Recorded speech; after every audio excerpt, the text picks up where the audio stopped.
We are live. We are live. Welcome back. Welcome back to another one. Hope all is well. Greetings and salutations for those that's watching the rebroadcast. On this broadcast, we're going to do a reaction to the good bishop, Lamor Miller-Whitehead.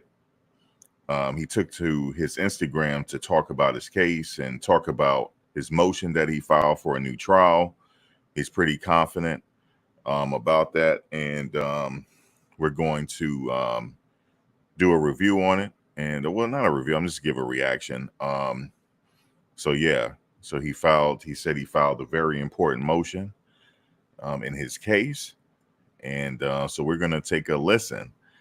But if you're watching the rebroadcast, please give us a like, comment, share, subscribe, and all that good stuff would be greatly appreciated.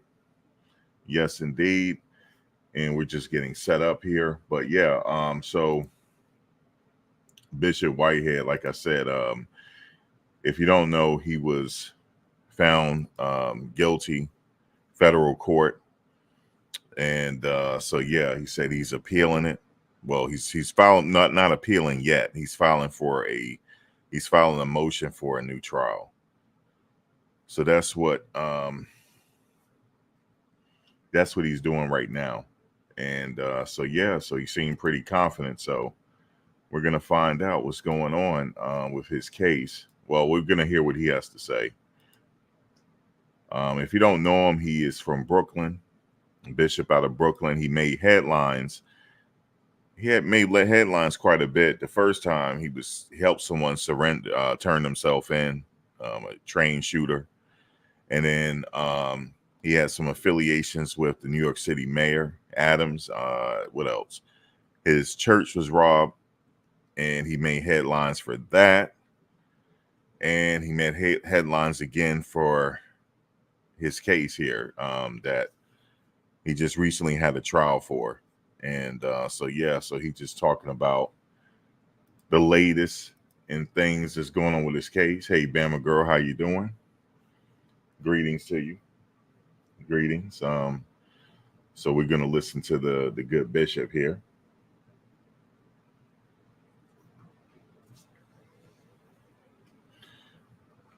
Glenn Simpson, how's it going? So yeah, man. So let's get into this. Without further ado, let's go ahead and just get into what he's saying. I don't need nobody telling me that. Everything that I'm saying is already in the motion. It's nothing confidential, but I just want to be able to explain it. All right. I want to be able to explain it. And if you say anything that just doesn't make sense, just be ready to be blocked. Okay. And that's it. So somebody just came on. Are you going to jail for stealing 90,000? So I'm gonna let that one slide. And I want you just to listen. Because I think that we have not been listening, right? And I feel that my character has been destroyed based off of people not listening. Not listening. Amen. So I want you to tag everybody, tag wherever you saw Bishop Whitehead's name, like on the media. I want y'all to tag them, right? I want you to tag them. So they can get an understanding too, because I'm going to go into the 90,000. I'm going to go into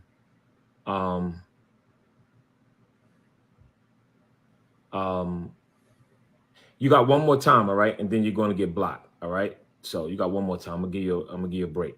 We got your back. Thank you so much. All right, but I just want to go. I want to go to the motion, right? I want y'all to tag some people. I want you to go. I'm gonna go to the motion, and I'm gonna tell you guys some things that you don't know. Okay. Talk to you guys about a few things that you don't know. He said you don't.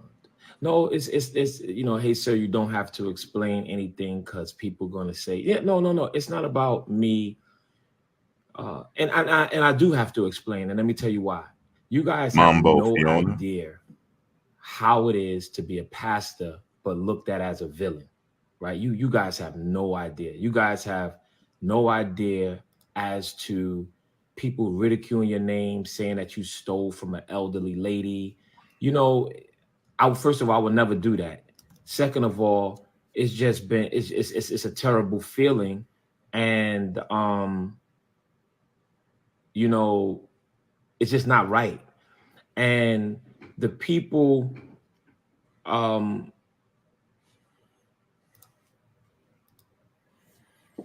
no, nothing. This stuff can't be held against me. It's trial is over, y'all. Trial is over. This is the motion, and trial is over. So it's not gonna be held against me. I'm just talking about what I'm talking about. But anyway, Okay. you guys don't understand how this affect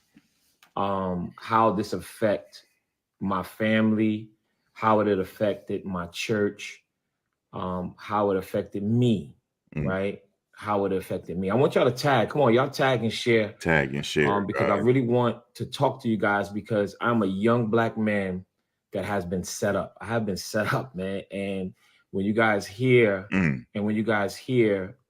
know, the stuff that you're going to hear is going to really blow your mind. I'm telling y'all. So I want you, if you have a friend that talked about Bishop Whitehead and had a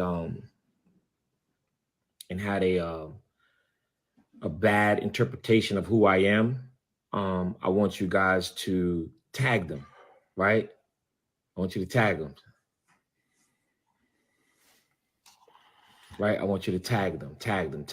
All right? Tag. Come on, y'all. I want y'all to tag and share, because I want people, and I'm going to be doing a few interviews coming soon, and it's going to be unraveling a lot of things, but I want to just make sure that that you guys get it. So while y'all tagging, I also want to say this. Well, I'm not going to say that. I'm just going to leave that alone. All right. Let me just get rid of her now, y'all. My fault. I tried to give her opportunity, y'all. So boom, she's gone. All right. Okay. So yes, I'm definitely keeping the faith. I want to give y'all another minute to just tag. I want to see y'all tag and share.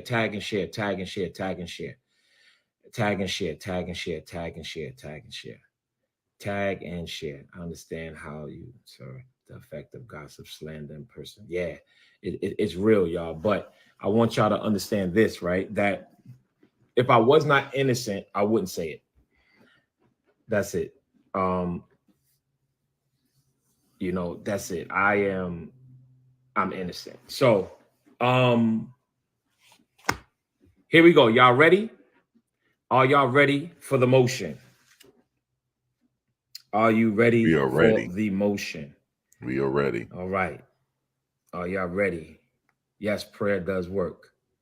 But this is mainly too also for the ones that love me, that have been pushing and have been so encouraged, because I know that your family have been turned upside down, because they would say, oh yeah, you bishop, that's your bishop, right? I told you to stop following him, this, that, and the third, and blah, blah, blah. So I know y'all had to go through it too. So let's start from here, y'all.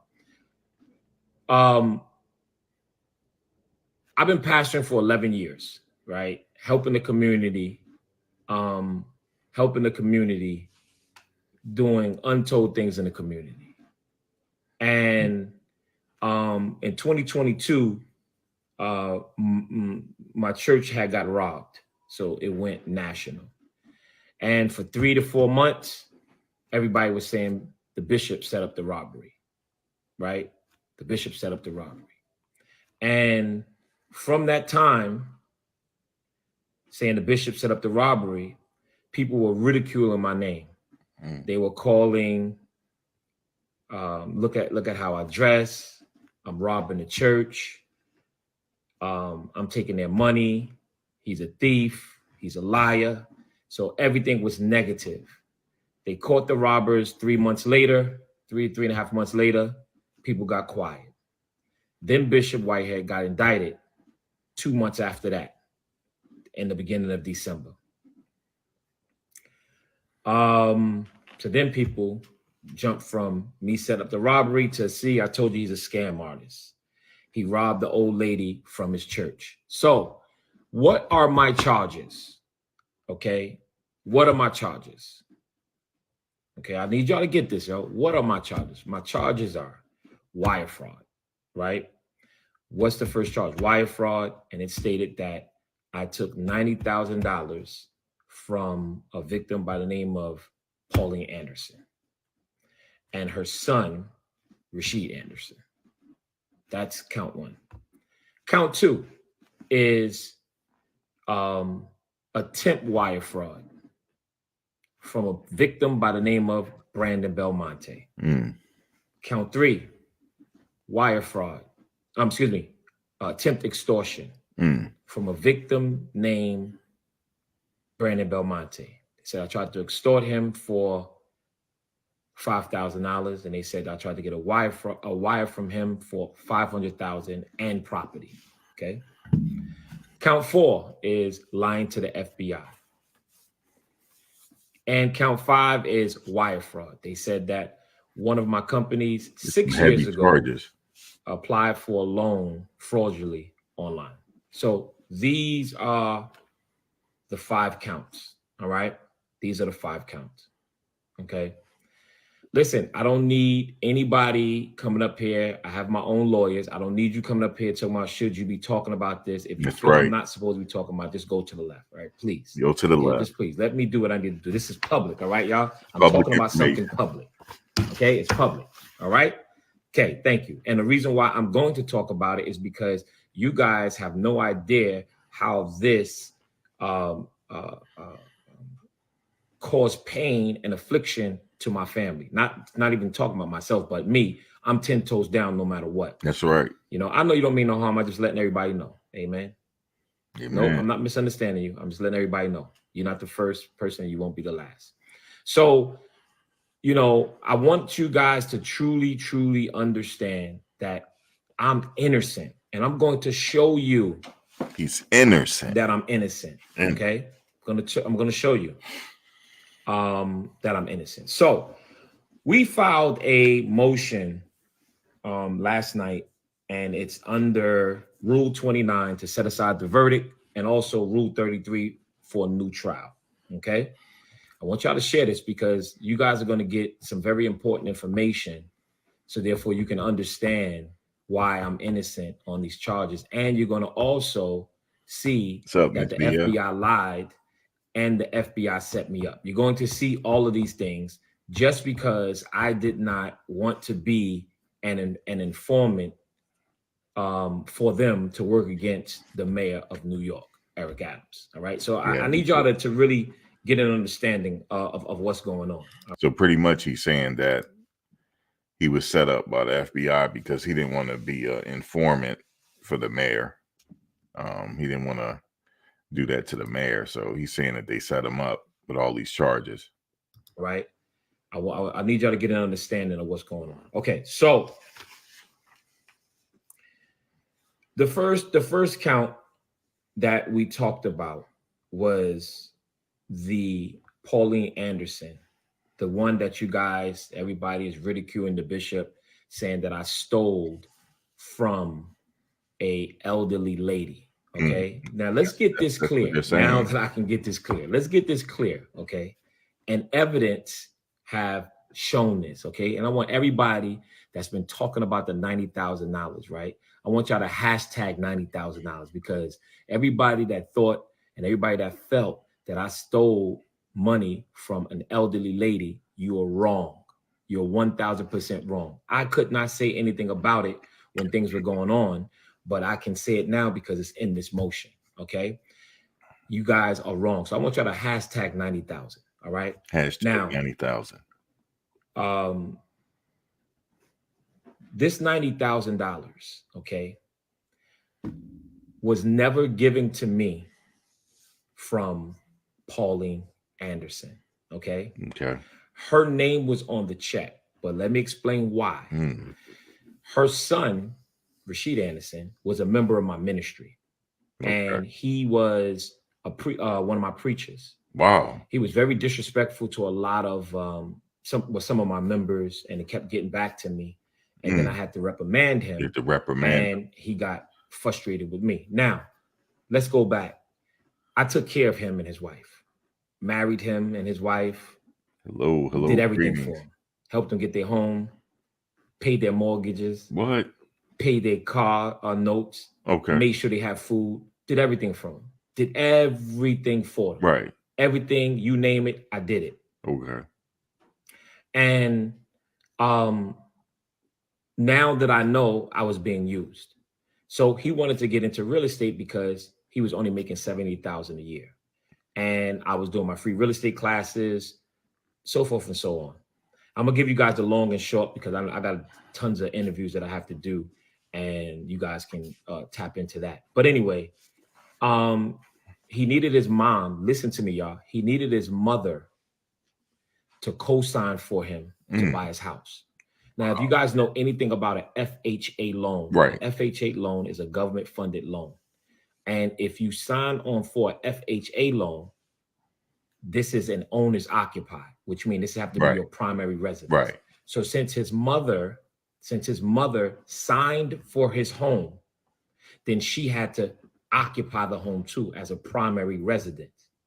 So he had asked his mother to co-sign. She told him no. She said, I want to get my own home. He convinced her to still sign for his home. Okay, y'all can hear me fine? All right. And she signed for him, but what I didn't know, he promised her that he was going to get her a home. So he could not afford Craig Joseph.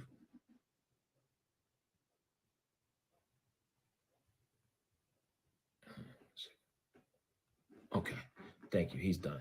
All right. So, he wanted extra money. He wanted to be a part of my real estate firm, buying and flipping property. So I told him, I said, you got to have money in order to be a part of this. So he was like, all right, well, I'm asking my family members because I don't have no money, blah, blah, blah, whatever. Fast forward, he said, I think my family's going to do it. I think my mom might help me, or my cousin might help me. He gave me a few names. I said, okay, no problem, whatever. Now, this is fact, y'all. For everybody saying that I took this money from this lady, we have the transcripts and we have the entire trial. All right. I never, ever, ever, ever, not one time contacted this woman. Never. There was never a text conversation about any money. I never contacted her, ever. The only time I spoke with her is if her son put her on the phone with me. And that might have been maybe 2 or 3 times, maybe 4. And 2 of the times I was praying with her because she had some surgeries that she had to go on. Okay. So, and this is court documents. I never, ever, ever, ever talked to her about no money. Never. Not one time. Never. And are you gonna let me say this or not? You did speak to her. I read the transcripts like I brought them. Anyway, so don't get blocked. Just relax. Just relax.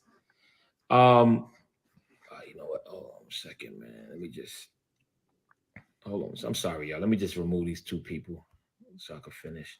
See, when you got people that's just jealous and that's just haters, it's just you just can't deal with them, Okay. So so anyway, so we didn't have any communication. I spoke to her a few times through her son, but as far as direct communication, never spoken to her. So when everybody's talking about that I took $90,000 from this lady, right? You're wrong.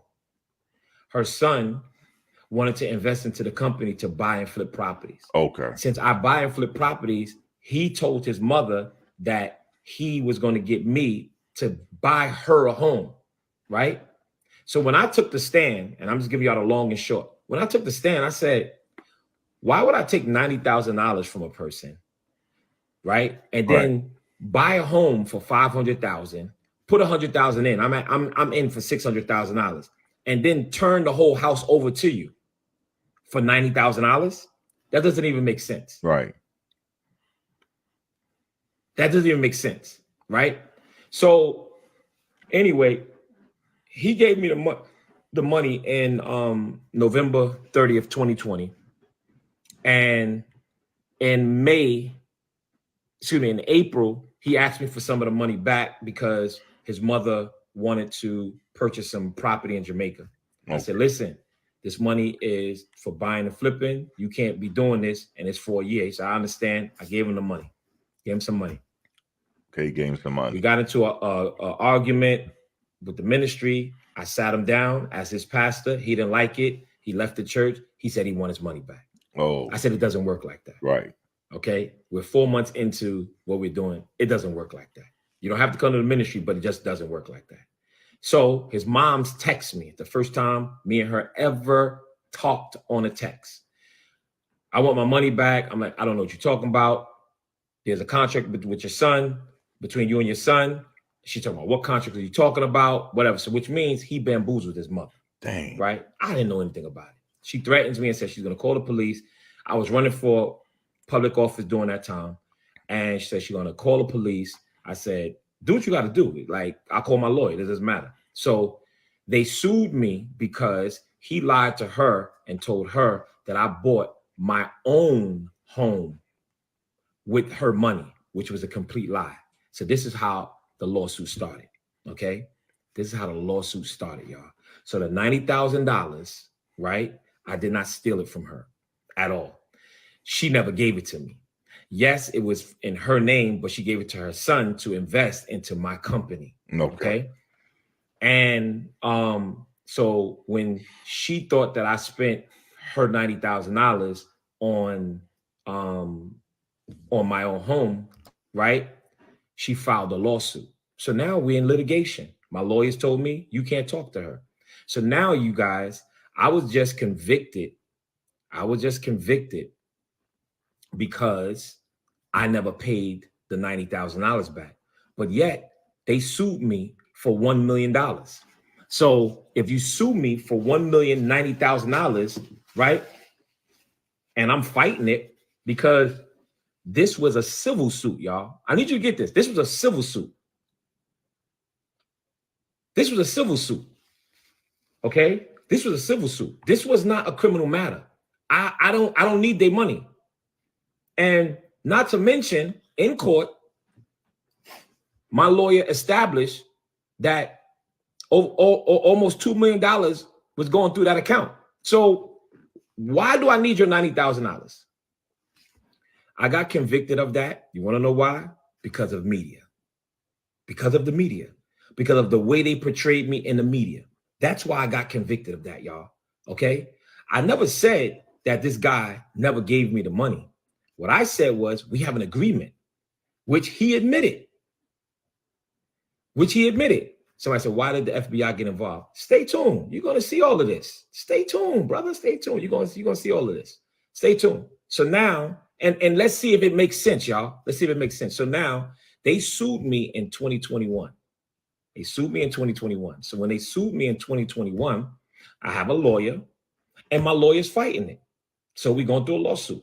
So now a year and a half later, okay, so that's count one, y'all. So we filed a motion stating that they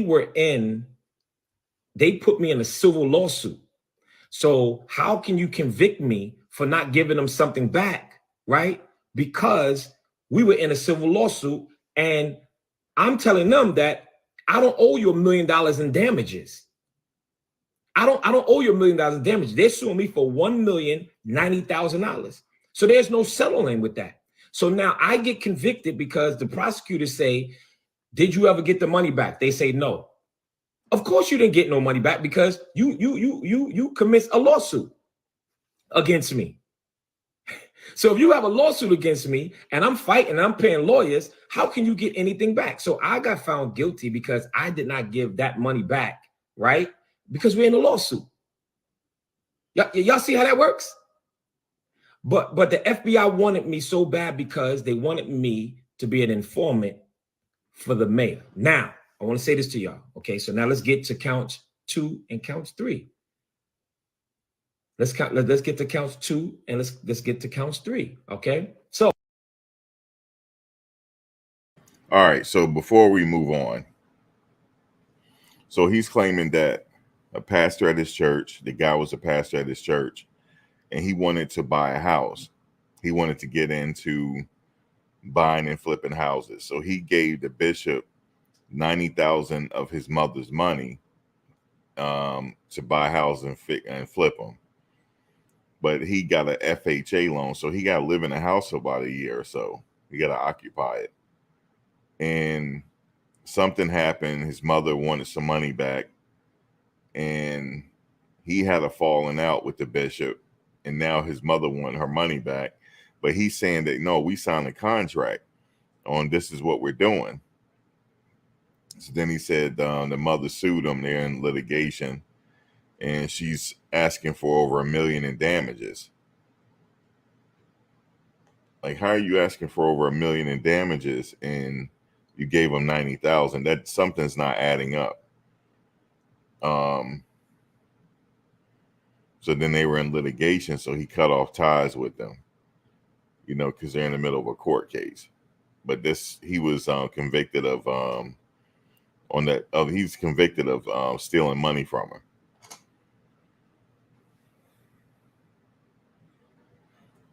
So, like, my question is for the guy that gave the 90,000 to him, like, what were you expecting? Were you expecting?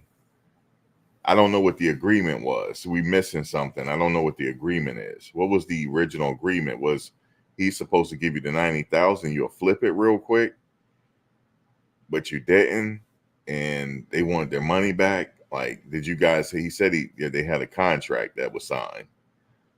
So, yeah, it's interesting. I don't know. Oh, how did this whole thing start, y'all? How did this whole thing start? This whole thing started by a man named Brandon Belmonte. It all started with him, y'all. It all started with him.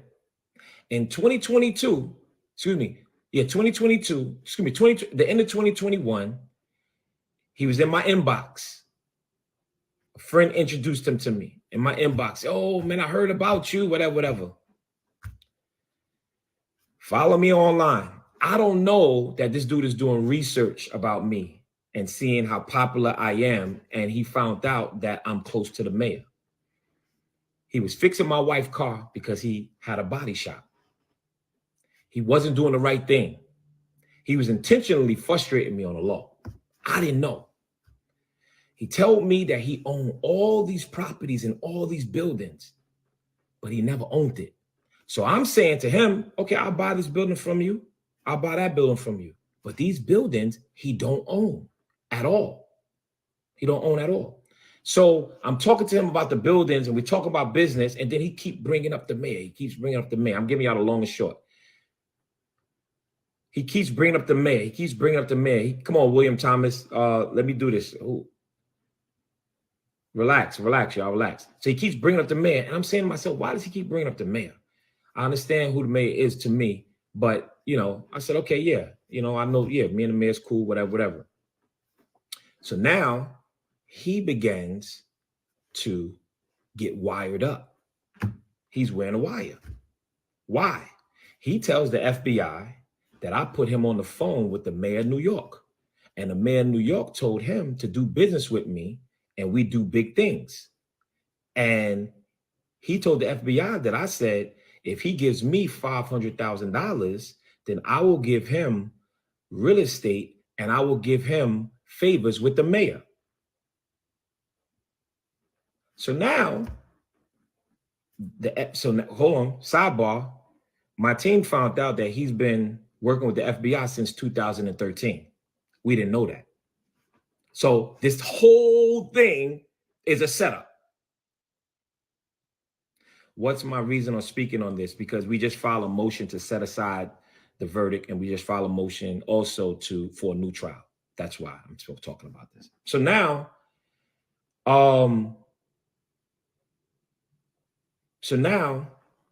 he's telling the FBI all these things, which are a lie.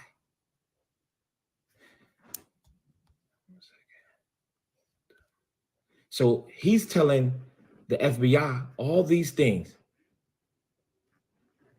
and he's lying. I don't know this. So he is trying to make me sound like that I'm doing something, but yet he offered me to sell me property. So I want to purchase the property. That's what I do. I buy properties. But yet he's making it seem like him and the FBI that I am trying to get property from him and in turn give him favors with the mayor, which is not true. So he gets wired up and he asks me, how much money do we got to pay them under the table? I said, what are you talking about? I've never paid no government officials. What are you talking about? Like, no, I've never done that. They don't care because they want me and they want the mayor. So they don't care, right? So what am I saying to y'all, right? We filed a motion because Brandon Belmonte is not only an informant, but he's a fake victim. Not only is he an informant, he's a fake victim, right? And I'm just giving y'all the long and short of everything because I want to be in and out of this. When I do these other interviews, y'all going to see a longer picture, a bigger story. But I just want to let you guys know. So why am I telling you guys about Brandon Belmonte? Because it all started, so they say, with Brandon Belmonte. It all started with Brandon Belmonte, not the lady that supposedly went to my church. And we also cleared that she was never a parishioner of my church. So they just wanted to bamboozle you guys and make it seem like Bishop Whitehead robbed the old lady. First of all, she's only like, I think 52, 53 years old. She's not an old lady like they're saying. They're playing on your mental. And she was never a member of my ministry. And she only came to my church maybe once, maybe twice to visit because her son was there. That was it. So now Brandon Belmonte, y'all, I want y'all to understand, Brandon Belmonte is the one that started this entire investigation. He is the one. You guys say, well, how did the lady get into it? You want to know why? Because they had to make it seem like it was a scheme. And in order for it to be a scheme, they needed more than one person. So what they did was they found that this lady was suing me. So therefore, they grabbed her and her son and said, look, we want you to work with us. We believe that he scammed you because I did not want to work with the FBI. So now we're filing a motion for a new trial. Why? Because the government, the prosecutors, they did not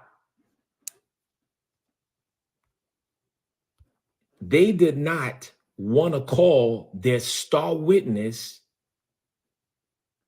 as a witness. Who wouldn't want to call their star witness as a witness? If all of the stuff that he came to you and said was true, that I put him on the phone with the mayor of New York, that I offered him, if he gives me property, if he gives me money, then I will give him favors with the mayor. Wouldn't you want him on the stand? Come on, y'all. I need y'all to really think about this. Wouldn't you want him on the stand? Wouldn't you want him on the stand? This is your star witness. This is the one that brought this case to you. It all started with Brandon Belmonte. If I'm saying something right, y'all, just give me some fire because I need y'all to understand where this came from. All of this came from Brandon Belmonte. He started everything. I didn't know he was an informant since 2013. But if you look at my indictment, they have him down as a victim. They have him down as a victim. But wouldn't you want your star witness? Come on, y'all. Come on, think about it. I want y'all to think. Wouldn't you want your star witness to be right there on the stand? Right? But no, they didn't want him to go on the stand. So what we had to do, we had to call him. And we called him, and it's something called a hostile witness. So when the defendant calls a witness that the prosecutors did not want to call, so he's not really our witness, he's their witness, but I have a Sixth Amendment right that I should be able to meet my accuser.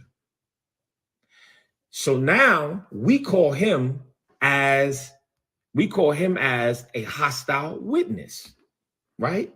The prosecutors file a motion and say, no, we don't want Bishop Whitehead to call him as a witness. So the judge said, well, I'm going to see the questions that they're going to ask him before I decide if he can be in front of the jury. Okay. So now I'm going to read you guys the questions that we asked Brandon Belmonte. Okay. And these questions were not heard by the jury. See, everybody want to sit here and run around and talk about Bishop Whitehead is guilty. Bishop Whitehead is guilty. And y'all don't even know what Bishop Whitehead had to go through. Hold on a second. Yeah, here we go. Y'all don't even know what Bishop Whitehead had to go through. So let's hear some of the questions that we asked Brandon Belmonte, y'all. Are y'all ready? Because see, this right here is not going to go viral. You want to know why? Because negativity about Bishop Whitehead that's the only thing that goes viral, right? Negative. Nobody want to hear the positive side. Nobody want to hear the positive side. But you want to know what, y'all? No matter if you black, Chinese, Jewish, no matter what, right? This could be your brother. I could be your cousin. And at the end of the day, we need justice, not injustice. Our justice system is for justice, not for injustice. And I'm showing you guys that I'm innocent. I'm showing you guys that I'm innocent. So this guy that just went to the FBI and told them that I did all these things, now listen to the questions that we asked him and watch what he does. Okay? So, Mr. Belmonte, good morning. Mr. Belmonte, could you tell us how old you are? He says his age. Where do you live? What state? He tells them. I don't want to say that, y'all. Y'all can find out on your own. Mr. Belmonte, can you tell us, do you know Lamor Whitehead? Yes, I do. And can you tell us how you know Lamor Whitehead? His answer, under the advice of my counsel, I'm invoking my Fifth Amendment right to answer the question. Hold on, Fifth Amendment? So your Fifth Amendment is to protect you from incriminating yourself. That's what your Fifth Amendment is. So if you say Fifth Amendment, that means you're trying to protect yourself from incriminating yourself. Okay, next question. Can you tell us when you first met Mr. Whitehead? Under the advice of my counsel, I'm invoking the Fifth Amendment right not to answer the question. Hold on. Is this the same one that went to the FBI and got me charged and started this whole investigation in 2022? So now we're in 2024 and you're now pleading the Fifth? Hold on. Let's read. Because y'all all said I'm guilty. You all said I robbed the lady. You all said I'm guilty. I'm guilty. This is how it happened. I want y'all to see. Here we go. Can you tell us, do you own a body shop? Under the advice of my counsel, I'm invoking the Fifth Amendment right. Can you tell us, did there come a time that you went to the United States Attorney's Office? Under the advice of my counsel, I'm invoking the Fifth Amendment right to answer the question. Wow.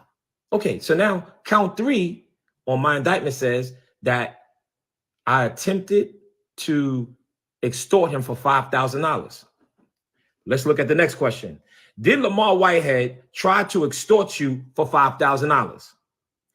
On the advice of my counsel, I'm invoking my Fifth Amendment right not to answer the questions. Hold on. You just got me indicted on that. Wait, so he was found guilty of that, and that guy is invoking his Fifth Amendment right? That's interesting. So now you go to them, you get me indicted, and now when it's time for you to testify, you don't want to get caught for lying because now I'm the one that got all these criminal charges. I have this whole indictment because of you, and now you're invoking your Fifth Amendment. See, this is what y'all don't know, and y'all been crucifying me. Let's go a little further, yo. Let's go a little further. Okay? Let's go a little further. Did Lamar Whitehead try to get you to loan him $500,000 and promise you favors with the mayor of New York? On the advice of my counsel, I'm invoking my Fifth Amendment right not to answer. So how was he found guilty on that? If the guy is not answering the questions. Interesting. Yeah. I don't know. To the question. Hold up, that's count 2. You said I tried to do this to you in count 2. And now, when it's time for you to testify, you invoke your Fifth Amendment. So now you're using the Fifth Amendment right as a sword against my Sixth Amendment to confront you in front of the jury. So we only doing this in front of the judge, y'all.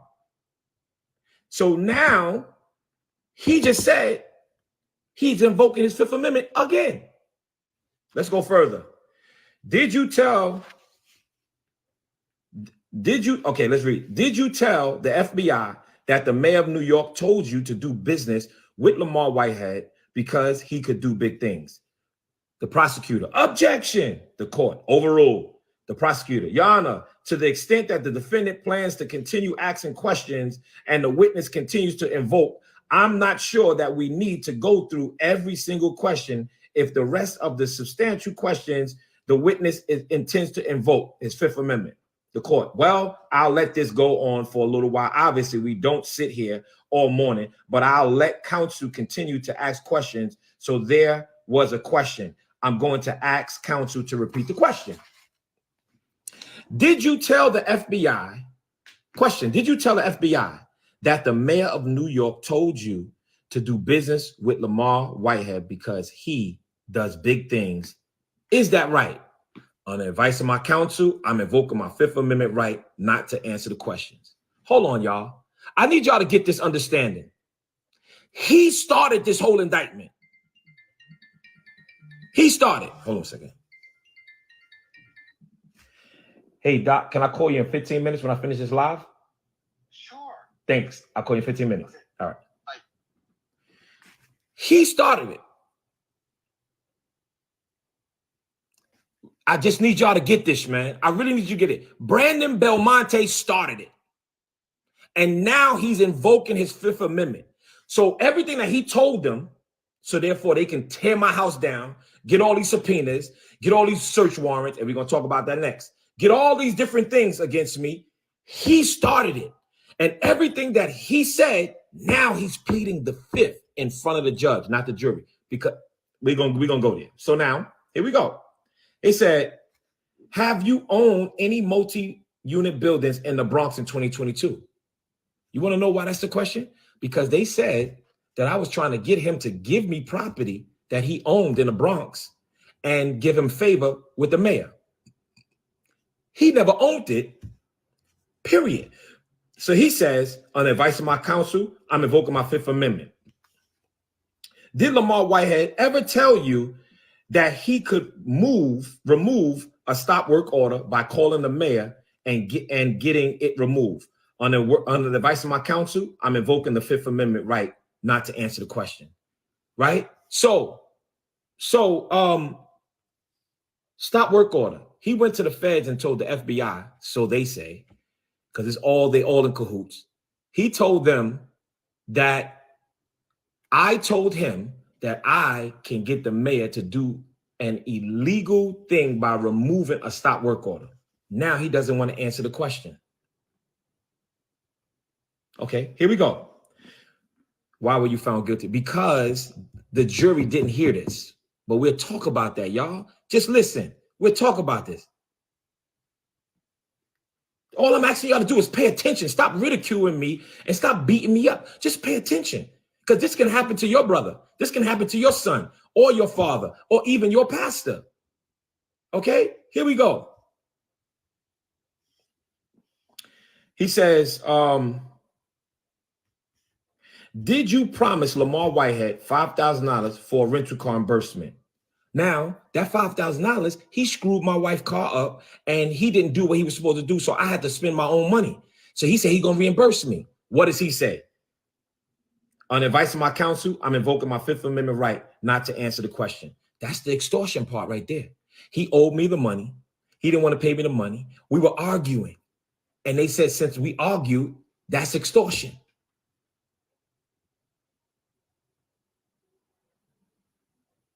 Let's keep going.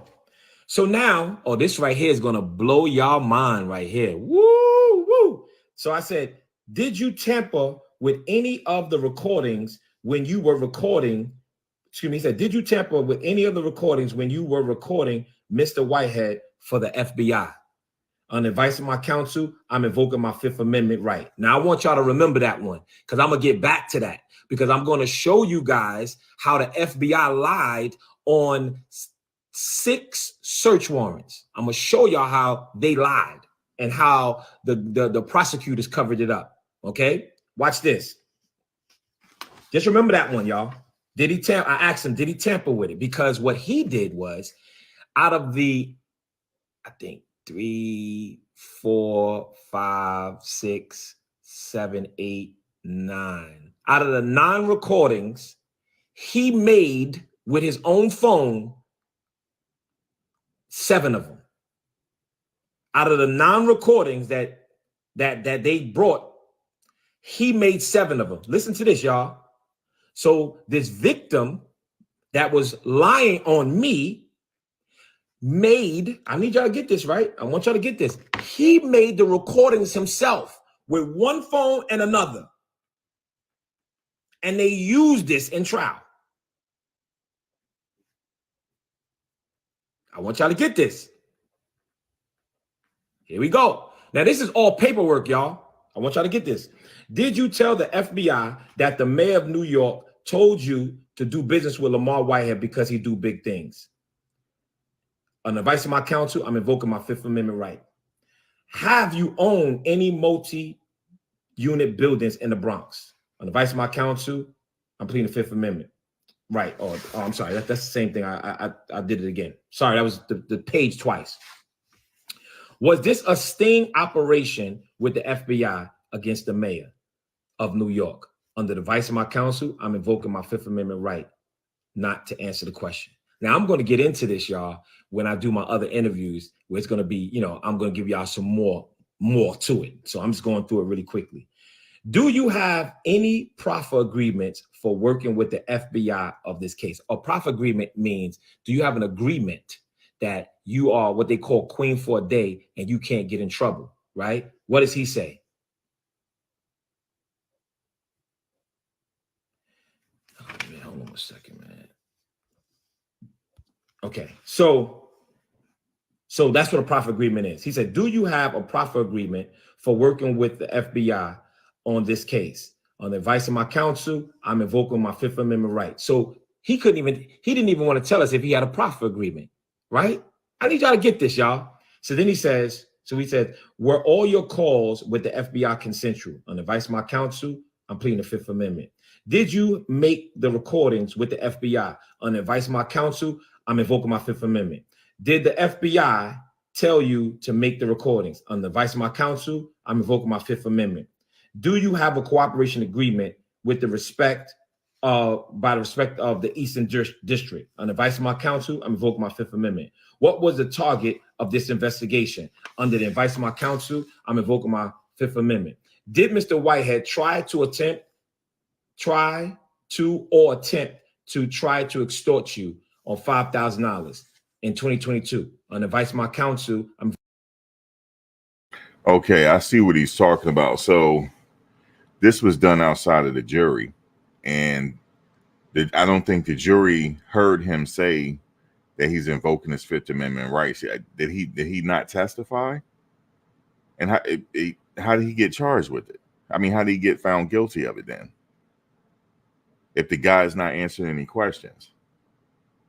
Yeah, I agree. He shouldn't have been found guilty on that one, if that's the case. But I don't think the jury heard that. That's outside the jury. So the jury can only go on what they hear, the evidence. But yeah, that guy's hands definitely not clean. And also the first situation involving the $90,000, I understand where he's coming from there too, because this guy took 90,000 of his mother's money. Why would you give it to him to flip properties? Why would you do that when you can easily buy the damn house yourself and flip it? Like, why would you do that? But we don't know the whole situation. You know what I'm saying? Like, there's something missing there. Like, why would you just give him your mother's life savings? But they probably really trusted him. And they said in the the feds are saying that he took the money and spent it. So they got to have proof of that, right? They got to have proof of him going to spend the money. So but this situation right here involving Del Monte, like, he's sitting up there saying, I'm under the advice of my counsel. I invoke my Fifth Amendment rights, which he has a right to do so. But yeah, like that situation is a little shaky. But there's some stuff missing though. There's some stuff missing. There's some stuff missing. Invoke my Fifth Amendment. Now that's count 3, y'all. That's count 3. So if he's saying that he don't want to be incriminated for lying, then that should be dismissed. This is why. But see, here's his problem though. He's asking the judge to give him another trial based on some of this stuff, but that's the presiding judge. I don't think he's going to get another trial. We'll see. I don't think so. But see, we were talking about that in the Nature Boy case. He's going down the steps. First, he's requesting for a new trial. You know, he's asking the trial judge to look at it and see if there was any errors to get another trial. So that's just what he's doing. That's automatic because he was convicted. But I just feel like it's more to the story, though. I don't know. We have that this for a new trial in. This is why we have it. Because if he's not saying that I did that, and if he's saying that he's protecting himself not to lie, then that means I didn't do it. Okay? That should be dismissed. Now here go count 2. Did Lamor Whitehead ask you for $500,000 in exchange for stakes and real estate? He said, please, can you answer the question again? Sure. Did Lamor Whitehead ask you for $500,000 in exchange for stake and real estate and promise you favors with the mayor? On the advice of my counsel, I'm invoking my Fifth Amendment. Yeah, I think he has an argument here for another trial, man. Because he was found guilty on that. I don't see how he was found guilty on that. And when you have the witness that accused him of this stuff, right? Not answering the questions. Yeah, I think he might have a point here. But he's not going to get another trial. I don't think, because he might have some action in the higher courts, though. But I'm like, wait a minute. He's not answering no questions? Not none? Right. So now the prosecutors come and say, Mr. Belmonte, with respect to your interactions with Lamor Whitehead, are there any substantive questions to which you would not invoke your Fifth Amendment rights? No, ma'am. So how can you go? See, I know we ain't got a lot of people up here. We only got a few hundred people up here. I know. Y'all don't want to hear the truth, but it's all right. So you just go to So anyway, the courts ruled that testimony had to stay there and it wasn't going to the jury. So the jury never heard that, y'all. Yeah, he got a point, man. He does. The jury is supposed to hear that because that's what he's being charged with. That's one of the charges, saying that he tried to extort this guy. And the guy said, I'm invoking my Fifth Amendment rights. He's not even answering where you extorted. Yeah, he got a point, man. Whether you like him or not, he has a point.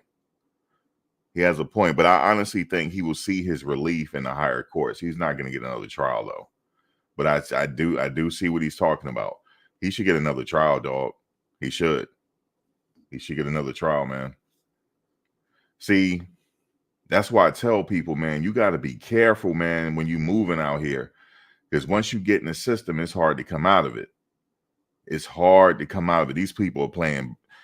He should have did what what's his name did. He should have gassed up that damn plane and went to France. Like, you know what I'm saying? Like, I don't know if Diddy did that. I don't know if Puff did that, but I don't know where he is. But hopefully that's what he did.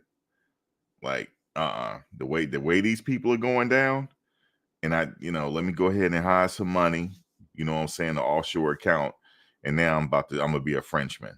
That's just it. Until the statute of limitations run out. Because remember, Puff, I don't know though, but see, we don't know the charges yet. They accuse them of accusations right now, but I want to know if an arrest come down, what are the charges? What are the charges? Because some things don't have statute of limitations. Some things do. What are the charges though?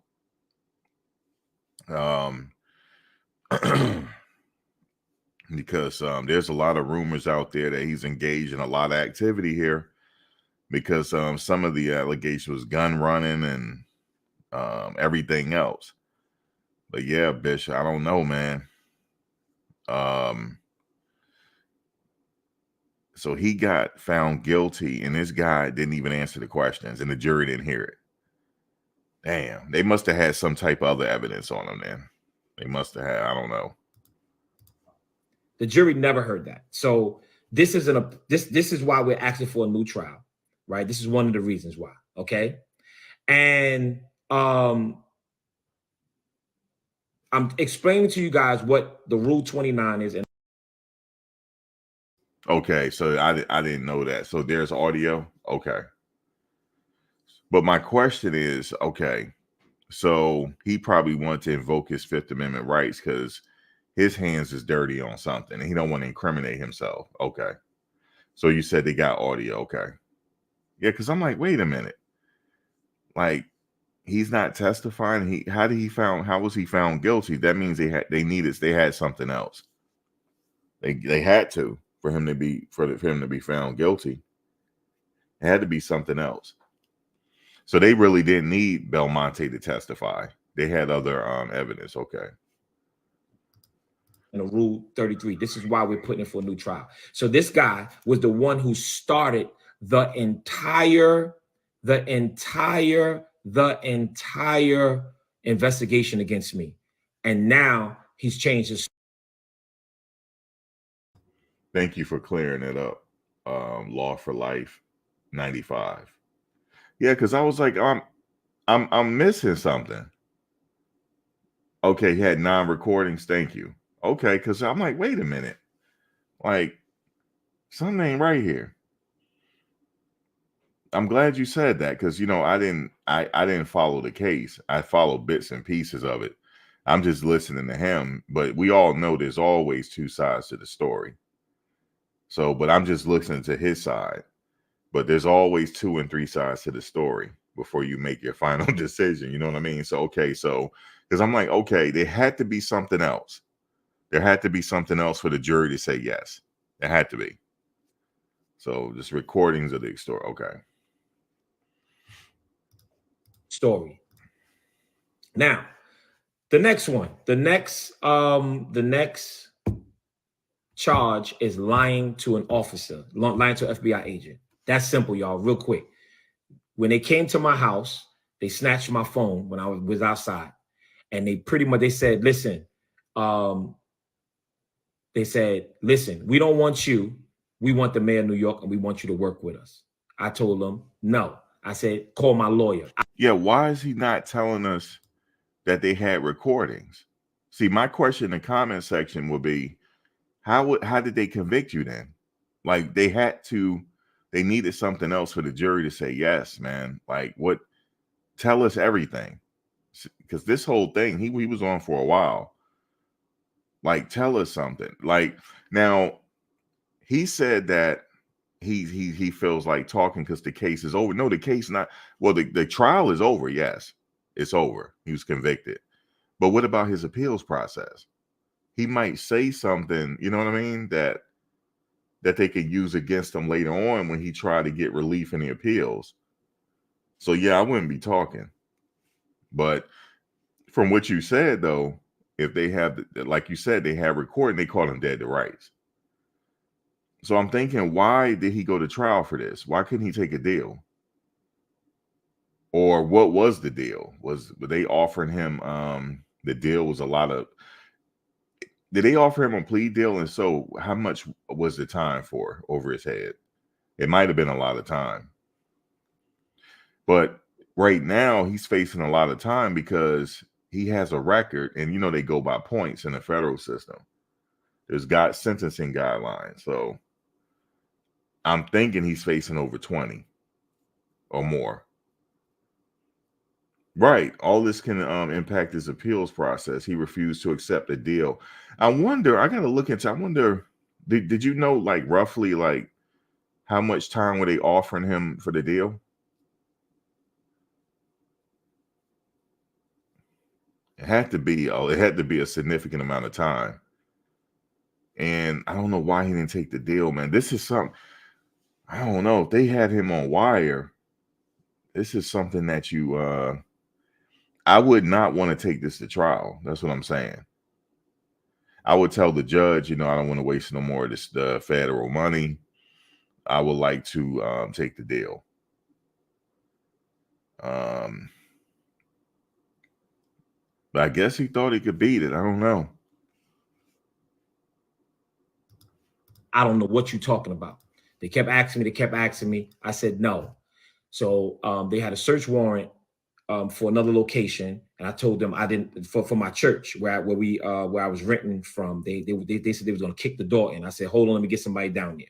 So they waited around, so I got somebody down there, and then lastly they asked me again, do you have another cell phone that we can contact you on? Come on, you know, we want you to work with us. We need information on the mail. I told them no. So since I did not turn to be an informant, they charged me by saying that they asked me, do I have another phone? And they said, I said, no, that wasn't the question. They said, do I have another cell phone that they can contact me on? And I told them no.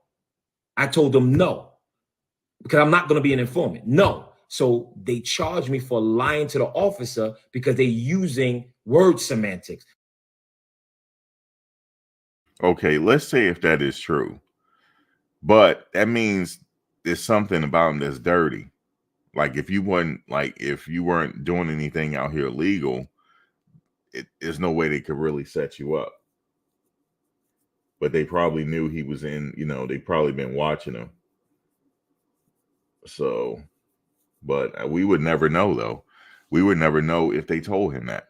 We would never know. Like he said that he has, he has any like home surveillance footage?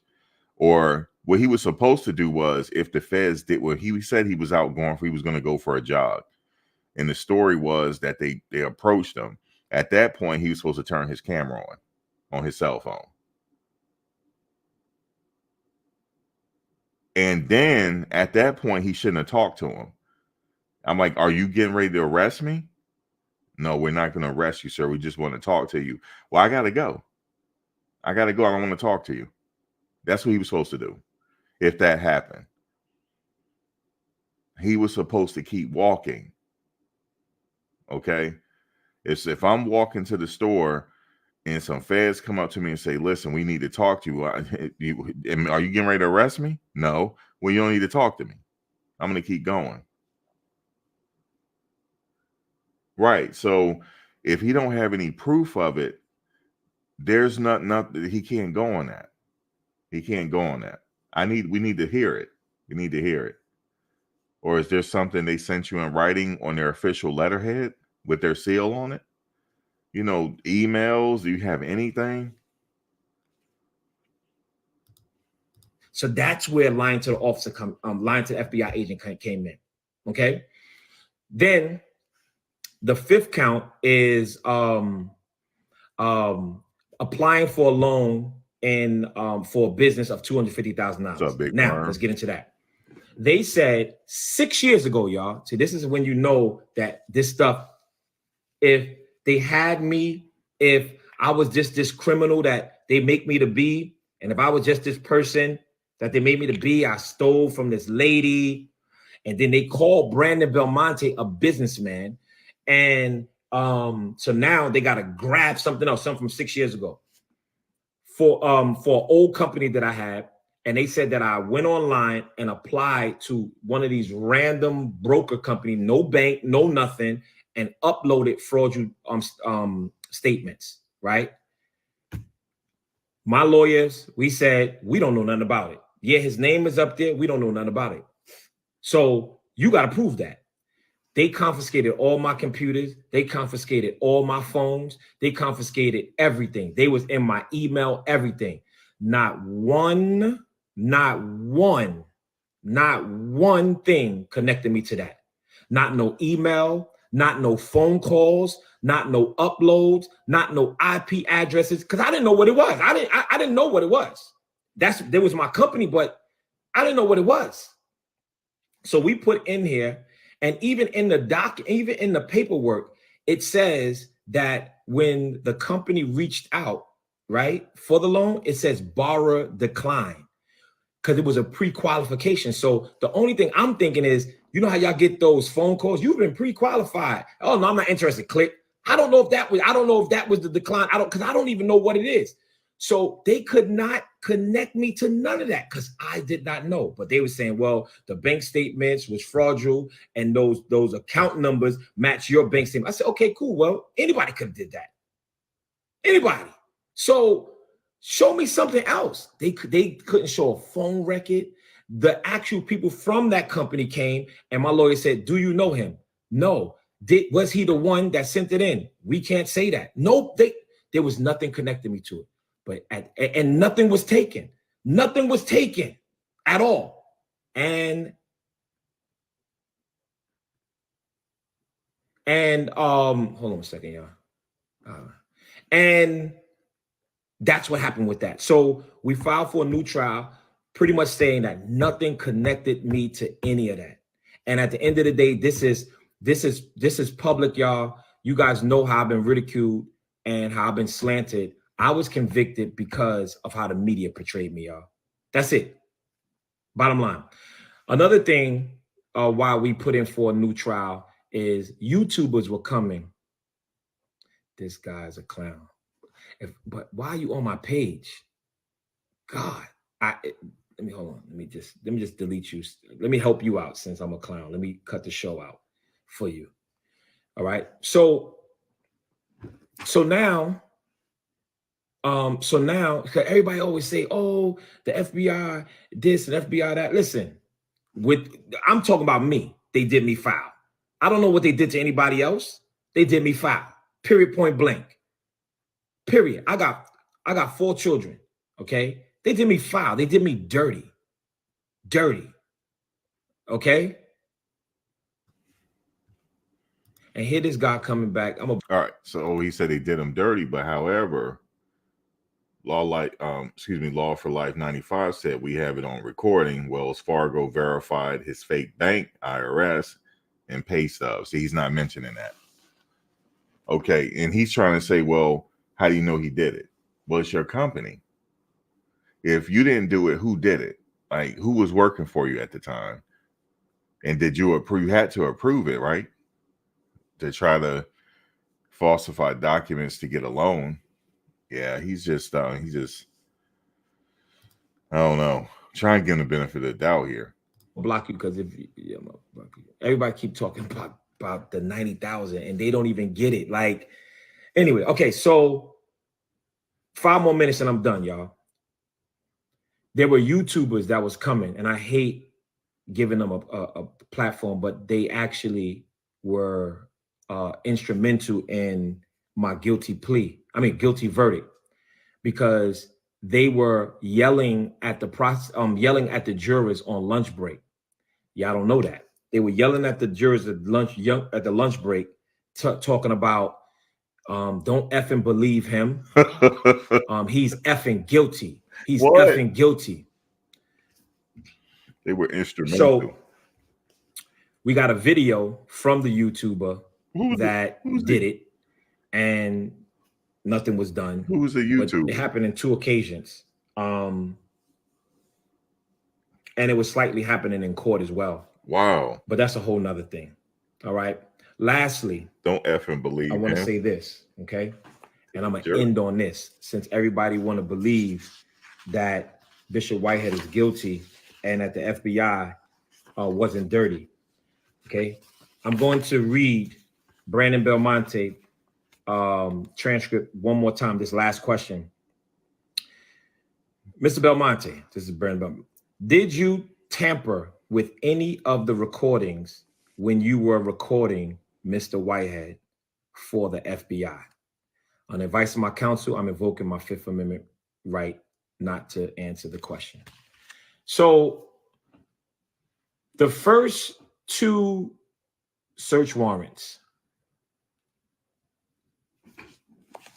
let me just read it, y'all, because I just want y'all to understand what's really going on. Okay. The first two search warrants, listen to what they were looking for. Because everybody's saying it wasn't about the mayor. It wasn't about the mayor. It wasn't about the mayor. Listen to what, there you go, see? Search warrant, okay? Search warrant, all right? Listen to what they were looking for.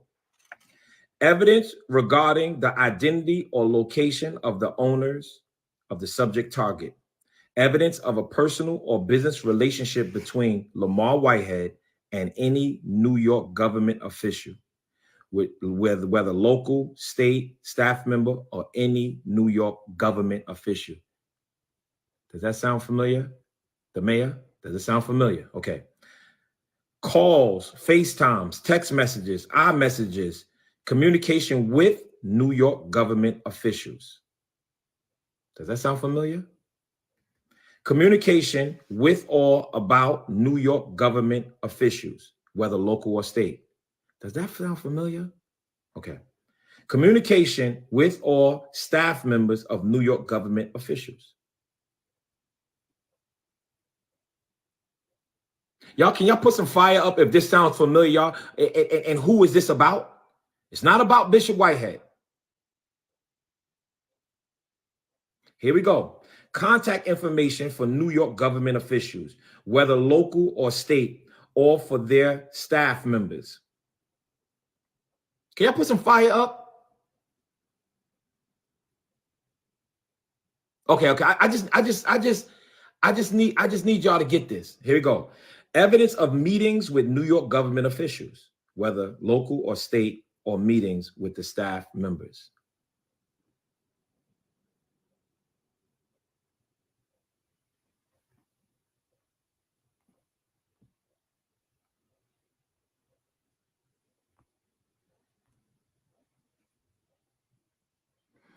Evidence concerning real estate or transaction, whether or not completed. Okay, here we go. Now, and I'm ending with this. I'm about to show you that the FBI lied in. So there was about 9 search warrants, but all of them had these search warrants in. So it piggybacked off all of them. But they lied. The FBI lied to 5 federal judges in order to get this done. And I'm going to show y'all. Here we go. So in order to get that sign, they have to show a connection. They have to show a connection that me and the mayor was talking with this guy. Here we go. Okay. So the FBI agent went before the judge, and these are one of the things he told the judge. He says, he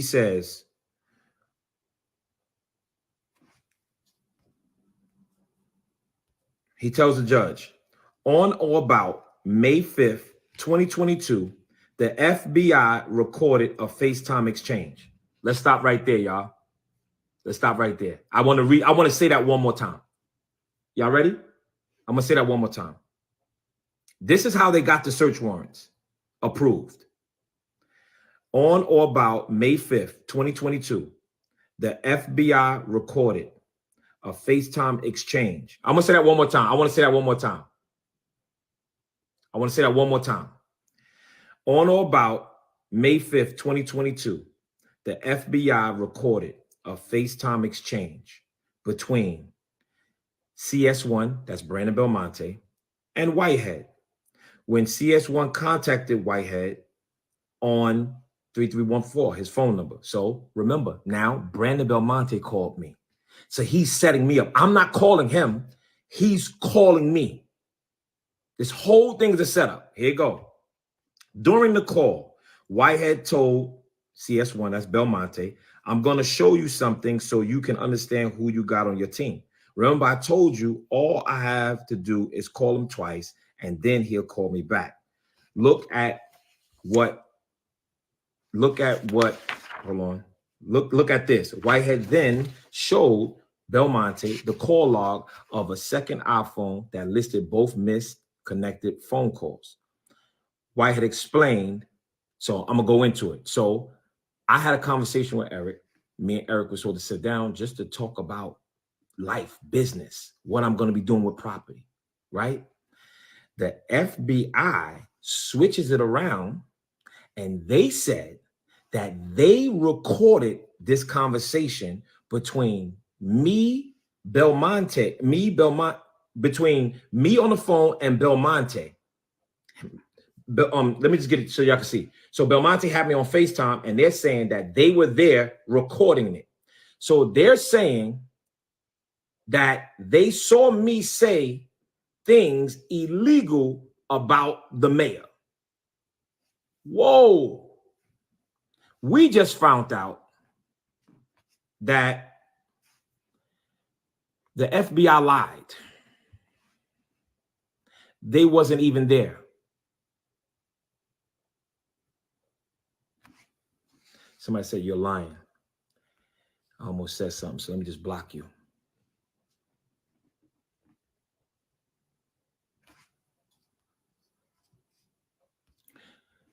So now we find out that the FBI lied. He wasn't there. So he lied to 5 judges to get these search warrants.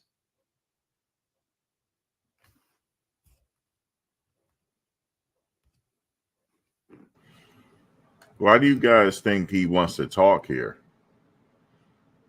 You know? I don't know, man. How did you find out they weren't there, Bishop? Such a good question. So they had to turn over the transcripts. They had to turn over the transcripts of, because there's no way, because we had got the video, so there's no way we can see who was taping it. So they turned over the transcripts, I think 2 or 3 days before trial. And with the transcripts, whoever was there, Medea, you're right. He's probably scared because he's facing a significant amount of time here, and he's in his 40s. So yeah, he just don't. I guess he don't know what to do at this point. His nerves is like shot, and everything else. His sentencing is not till July, from what I heard.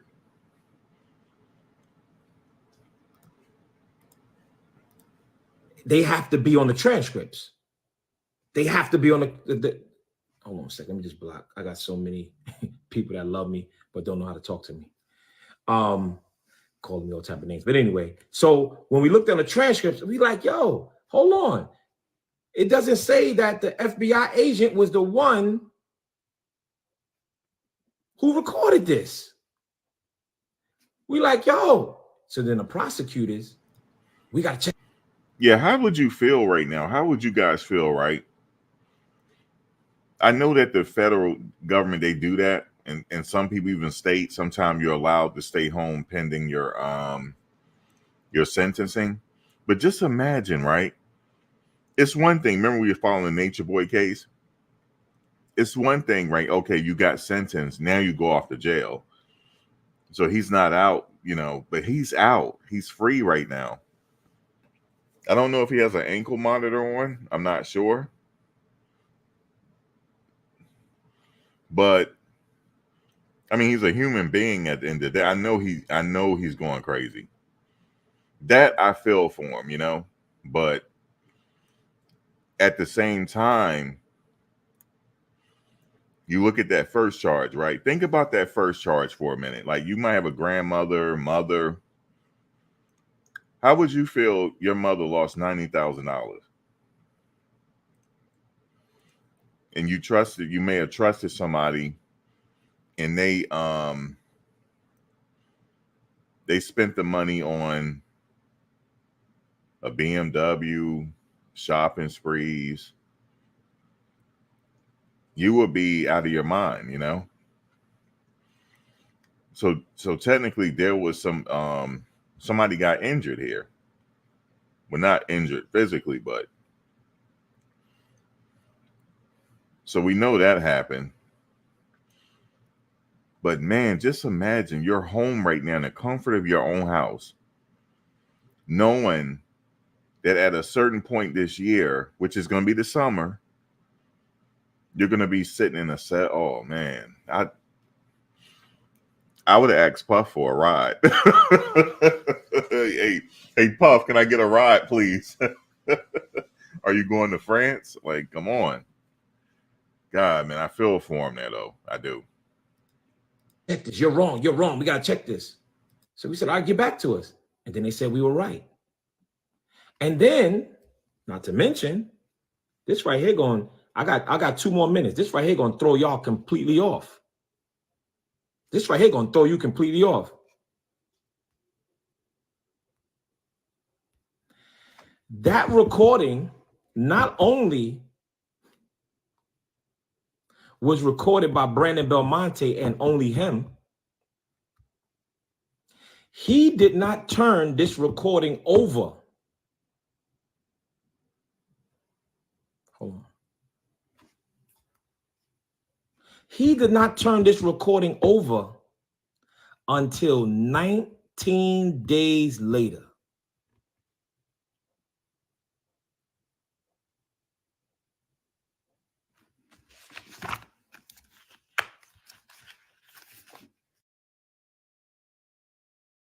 Wait, the house he's in right now is going to be auctioned off May 31st. I figured that because restitution, they got to get the lady her money back.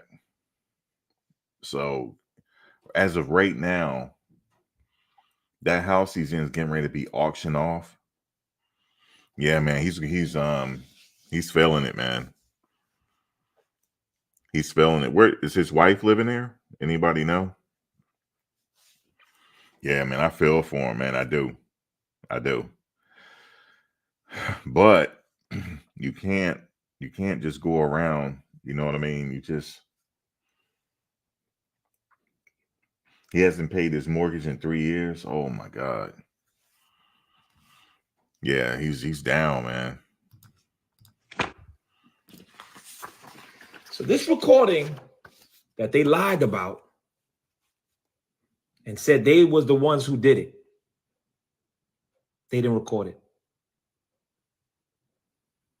They didn't record it. They did everything in their power.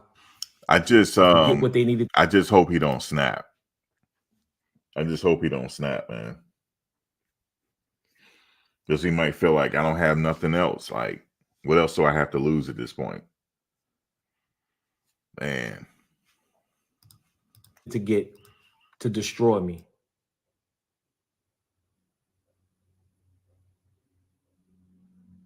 And that recording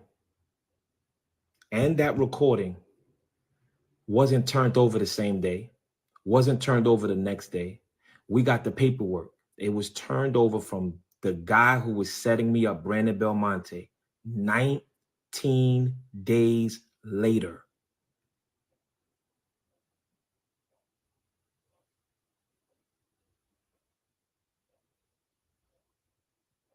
And the reason why I'm letting you guys know this is so y'all can understand what's actually going on, y'all. This is what's going on. I'll tell you what be going on. I don't know if I'll be on Instagram. I'll be on the run. Like, you are not about to say, I'm not about to go. I'm not about to do that. I think they probably took his passport. So there's nothing he can do. He can't leave the country. Somebody said your lawyer should have told this in front of the jury. You can't. That's against you. You can't. That's against the law. You can't. You can't. You can't just blur it out in front of the jury. You can't. You get in trouble for that. Why is Brandon so much against you? He's an informant. I didn't know that. And he has his own charges that I guess he was trying to work off by setting me up. You guys got to be careful out there. You got to be careful out there, because there's people out there getting in trouble and they see you, they see your connection and they line you up. I was not doing anything, y'all. I was preaching, which I love to do, having my ministry, doing what I need to do. And that's it, living my life until this guy came into my life. And let me tell you something. He came into my life in the beginning of 2022. My church got robbed in July. Then I got arrested in December. Just like that. Just like that, y'all. So this is the reason why, well, a few reasons why we put in for the motion for a new trial. And lastly, we found out that the courts in the past, they used the same. All right, so look, I'm just going to read this. Ecuador and Venezuela are the only South American countries with no extradition treaty with the United States. While Venezuela is amid an economic and political crisis, Ecuador maintains relatively stable situation. Yeah, he might be looking at, hey, Ecuador might be nice at this point, but he don't have a passport. Recording Golly. To dismiss one of our motions. That's crazy. You see, these people is crazy. He's feeling it. I tell you. Let me shut up. So there's a lot of things that we're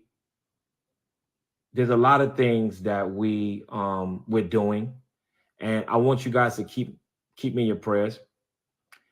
Keep my family in your prayers. And there's nothing wrong with giving you guys an update. This is public documents. All you have to do is go on Pacer, and I might post it too, y'all.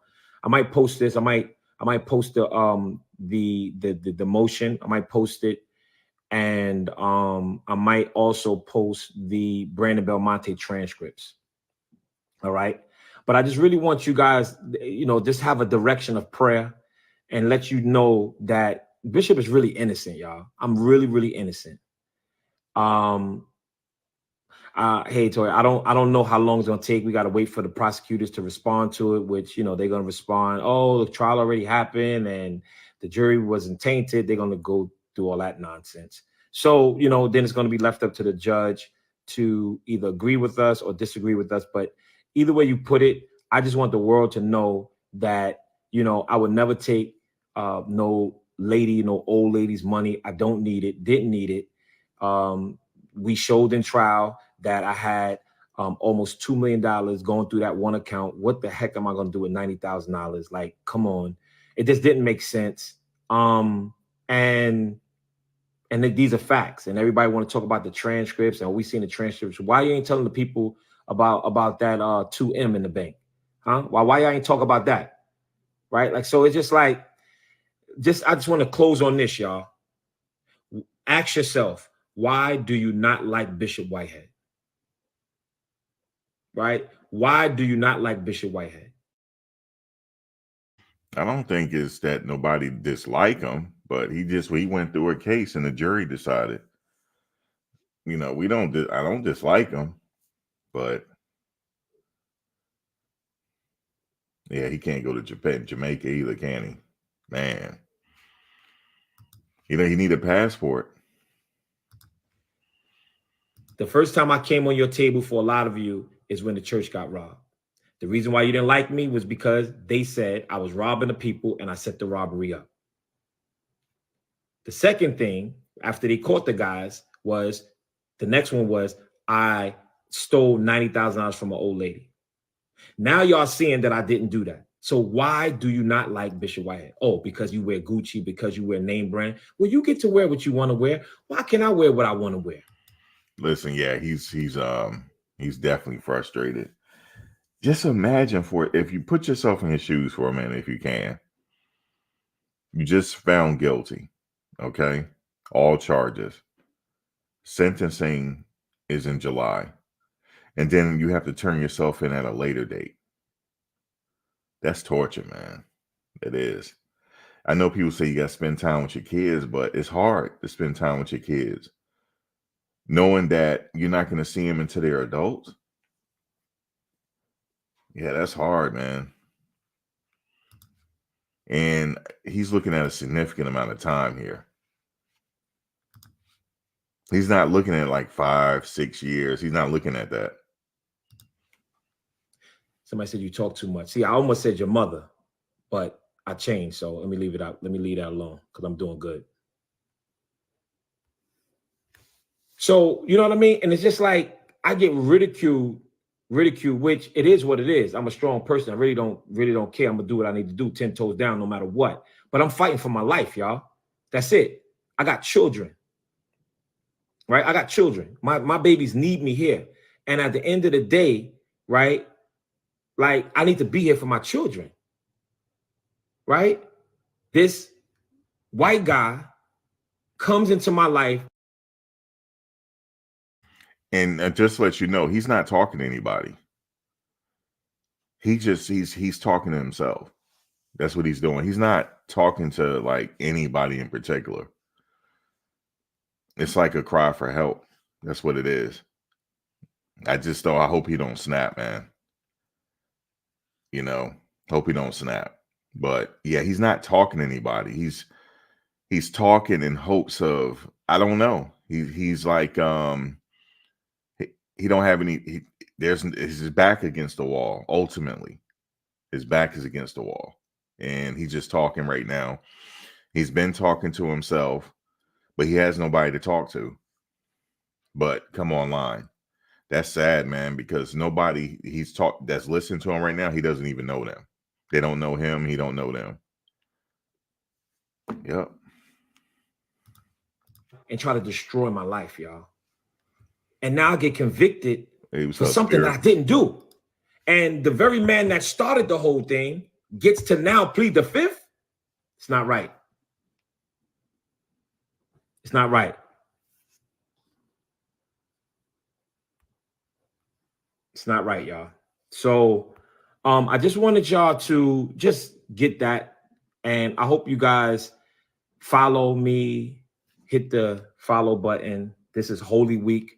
I'm going to be teaching probably tomorrow or Thursday. I'm going to give you guys what I'm going to be doing, teaching. I think on Holy Thursday, I might be teaching. And Good Friday, I'll probably be teaching. And of course, I'm going to be teaching at 8 in the morning on Sunday, Resurrection Sunday. Amen. So I just want y'all to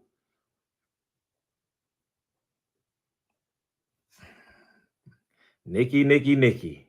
You on to something, Nikki. Excuse me. Breathe crazy. All right, y'all. So look, I want y'all to just really wake up, man, and just understand that I'm just a young black man living my life. I didn't take nothing from nobody. I'm doing what I need to do, and I give back to the community. And the only two things that the world hated me for was setting up the robbery on my church, which I didn't do it, and robbing an elderly lady, which I didn't do. All right. I didn't even know. Did y'all hear it? He had a Freudian slip. Did y'all hear it? I don't even have to repeat it. God, yeah, he should stop talking. He just had a Freudian slip. And that sums it up, man. He just had a huge Freudian slip. And he caught it. It was too late. It already came out. And he said, which I didn't set up, which I didn't do. Yeah, he said the world. Yeah, he had a Freudian slip, man. I caught it. Man. Her like that. I knew her son, and her son invested into the company, and me and her never had an agreement. Me and her never had no type of anything. It was me and her son who had the agreement.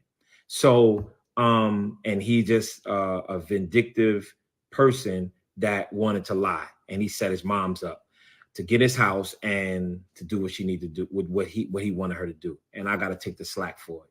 So, and then you guys say that I was robbing my church and my church was taking care of me. I have a lifestyle that my church can't take care of me.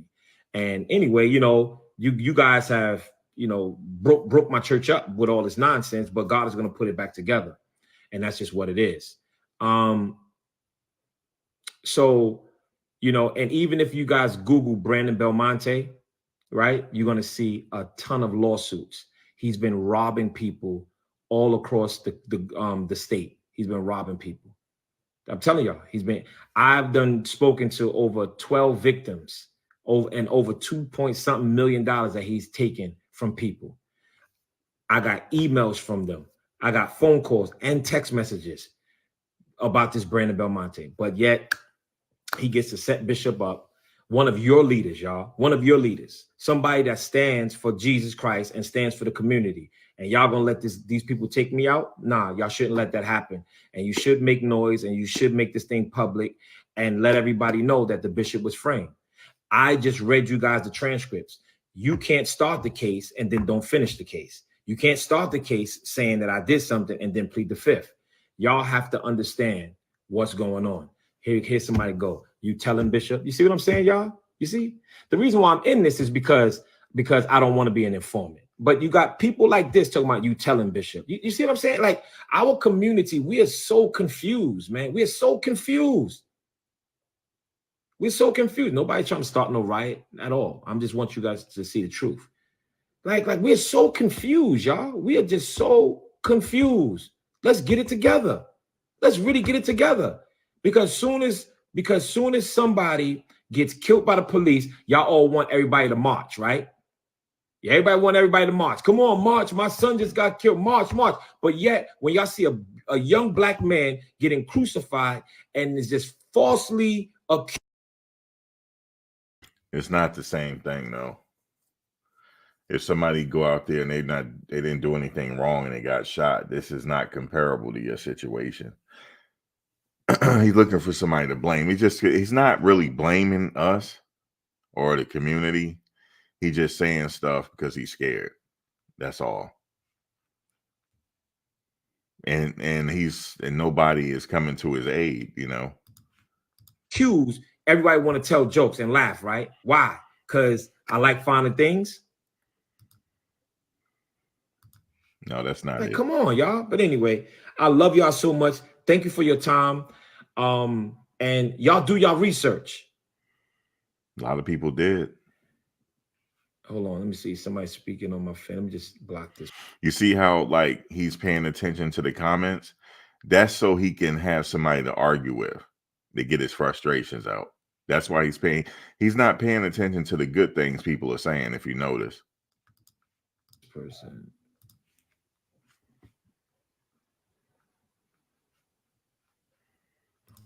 What's this guy's name? Y'all, I just want to block him. Kimberly. I don't know why. Hold on 1 second, y'all. Hold on 1 second. Let me just block this person.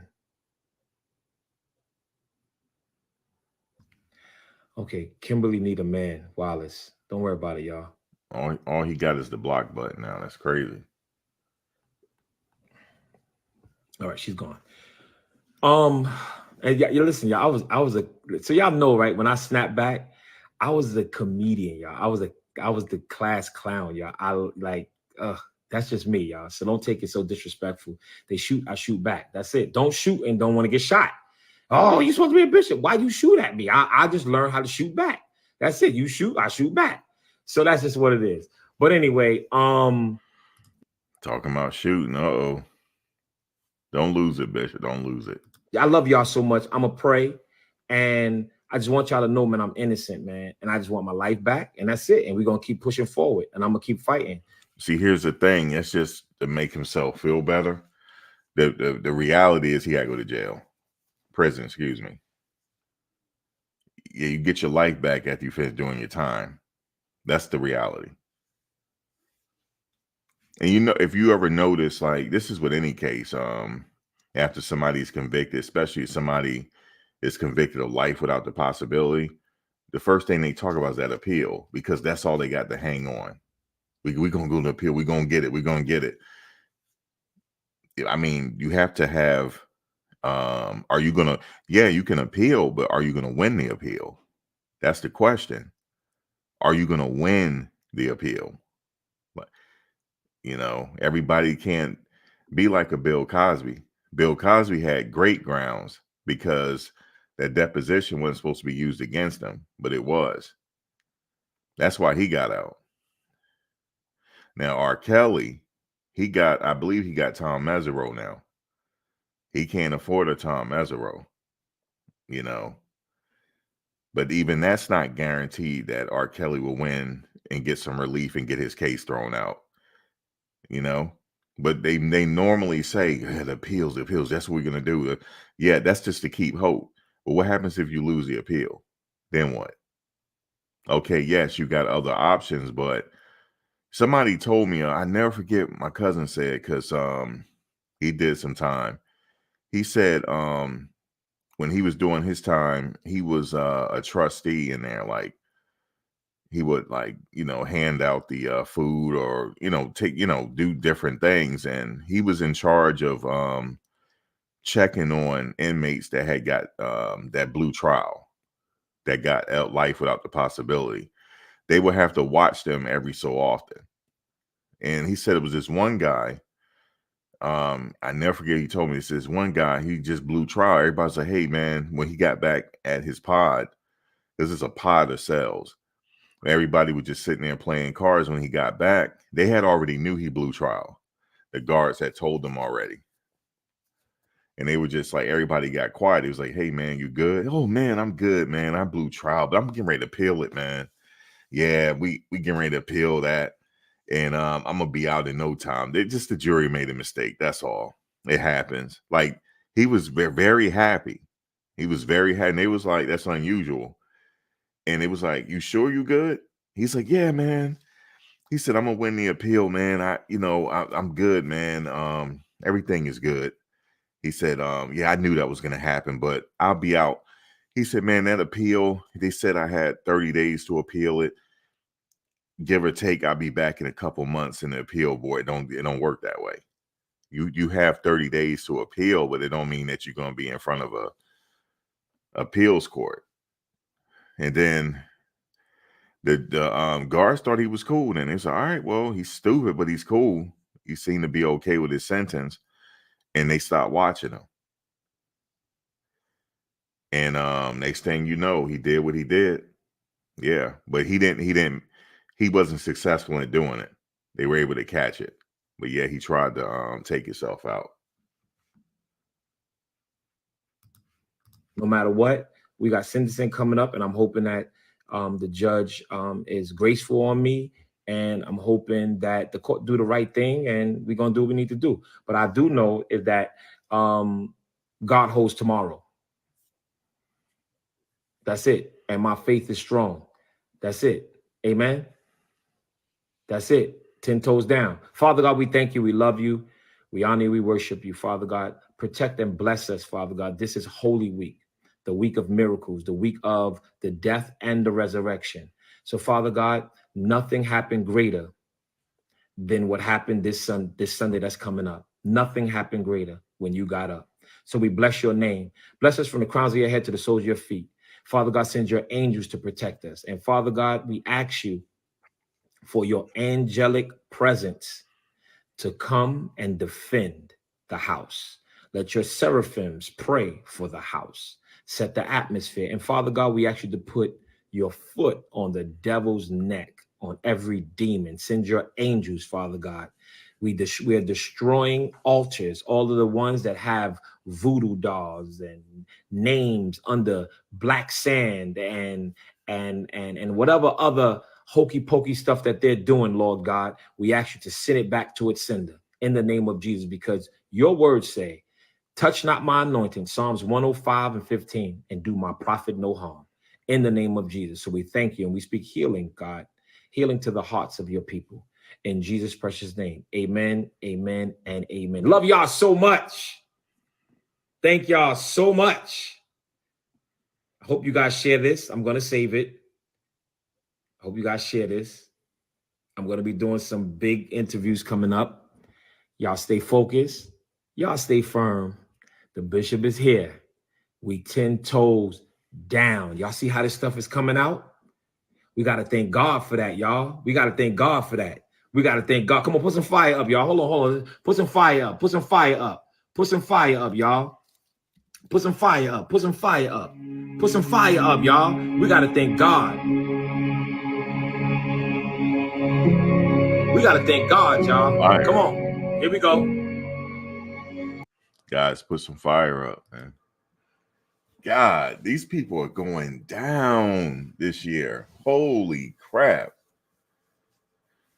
Oh my God, one by one. We're seeing it. One by one. Everything's going to come out, folks. Everything. All these preachers, man. It's going to be some secrets coming out. Because I know that one old boy is not going to, he's not going to go down without telling it.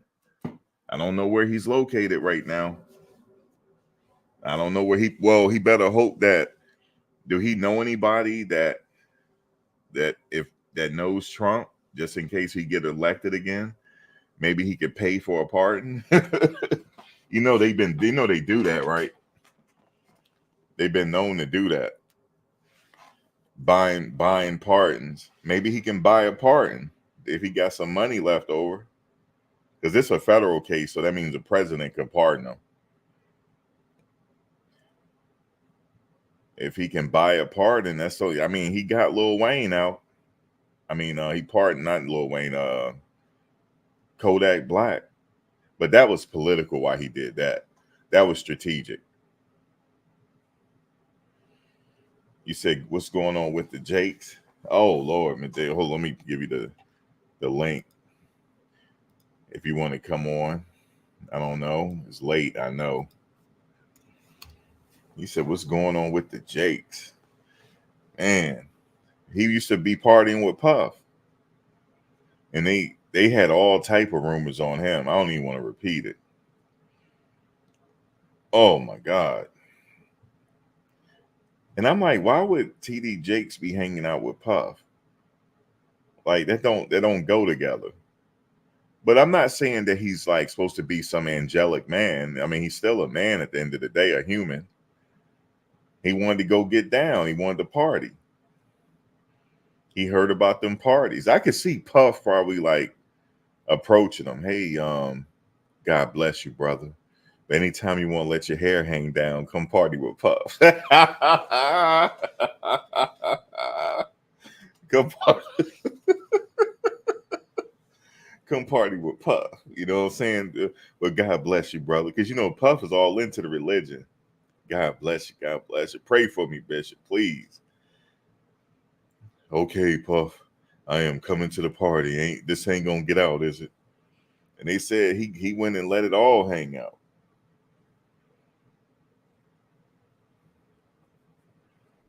TD Jakes. Hey, Medea. Hey, Max. What is going on with these people, Medea? I don't know, but the good bishop is so scared right now. I feel bad for him. Yeah, I do too. He tried to pull a lick and it didn't work out. That's what happened. Just to know, Medea, he getting ready to lose that house, man. That he's sitting in right now. Mm-hmm. Man. And he thinking about it every second of because from the moment he heard the verdict, his whole life had to. Because and he has a record, right? Yes. So he thinking about his last bid. Max, he's sitting in that house like, yo, I'm too old to do that again. Right. He is too old. He's in his 40s. Mm-hmm. How old is he, No. Like 46? He's like 46. He's too old for that. He's too old to do a 20-year bid. He'd be out when he's 66. That's crazy. But not if it depends on what the judge give him. He just said it. Hopefully the judge have mercy on me because Bishop is smart. He knows that there's a point system. He knows he know that there's sentencing guidelines. He knows this. Mm-hmm. He knows what he's in for, but like he said, he hopefully the judge have mercy on him and sentence him on the low end. Mm. That's what But he's hoping for. but Fed time is day for day, ain't it? Yeah, day for day. So if they say 20 years, that's what they mean. Um, he if it's 20 years, he get out in 18, Oh, 17, 18 years. mm, mm. Or there's things he can do to reduce his time while he's in there, different things like that. But he do have to do he's 45, he have to do a significant amount of time though. That's what I'm thinking he's looking at. Mm. Huh? And like where are all the celebrities that he was around, They ain't not around. They weren't his friends. They don't want to be seen with him. He got scandal going on. Right. Where are all of Diddy's friends? I mean, but see, the only difference between him and Diddy is Diddy got a jet. Diddy in the wind. That man took off. You hear me? I don't know if he took off. We don't know where his whereabouts are. But oh, did you hear? Hey, Antoine. What's good, Max? Hey, Medea. I don't know Hey, if you guys heard, but they grounded his jet in Antigua. Mm. The FAA, they grounded it. But he's not there.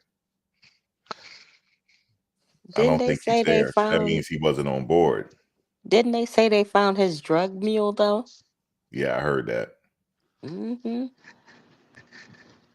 Yeah, he was in the airport. That means he went somewhere else. Went somewhere where you can't extradite him, probably. I can think of a few places. Yeah, I can think of a few places. France. France is one, definitely. Yeah. I think France is one. There are a couple islands in the South Pacific as well. Yeah, he got access to other planes, midwife. You're right. Oh boy, you said Diddy is detained. Where is he detained at? I didn't hear that. They haven't said anything that they detained him or they looking to arrest him. I heard two of his sons were detained at the house in L.A. Yeah, they were detained. You said Diddy is in Miami detained. Did they say that? Where did you hear that from? I'm just curious, so I can read it, so I can go look for myself. Mm. Oh, even Curl Connection said they got him in Florida. And was that the reason why he was circling the air? He was walking around the airport looking mad. They may have detained him there, but the crazy thing is they're not talking about it. Where did y'all hear this from? I'm just curious. Yeah, I haven't heard anything. Right, Yeah, there hasn't been anything on the news. right. Like, oh boy, like where did you hear it from? Because I don't believe so. I don't believe they got him detained unless they say it. Unless it's official. Yeah, because somebody like him. Oh, you heard it on TMZ? I don't know if you can take them serious sometimes. That's clickbait right there. But they do be everywhere though. Yeah. Because you remember that video of him pacing in the airport, outside the airport. I don't know if it's an older video, but he had this look on his face like I almost got like, damn, they got me. He had a crazy look on his face. So Yeah, what? it's So interesting. Max, a question: When is sentencing day for the good bishop? Oh, wait 1 second. He said Diddy isn't detained. He met with authorities at the airport and his drug mule was arrested. He wasn't arrested or detained. Yeah, he's in the wind then. I'm thinking he's somewhere in the world. Somewhere like not here. He was on cam walking on his property in Miami. Yeah, but was that an older video? He's somewhere off the grid. Yeah, he off the grid, man. That's what I think. What you saying, Antoine? So So when's sentencing day for the good bishop? July 1st, they told me. Oh, July 1st. Well, I know one. Well, he's from where's he from? He's from New York, right? Right.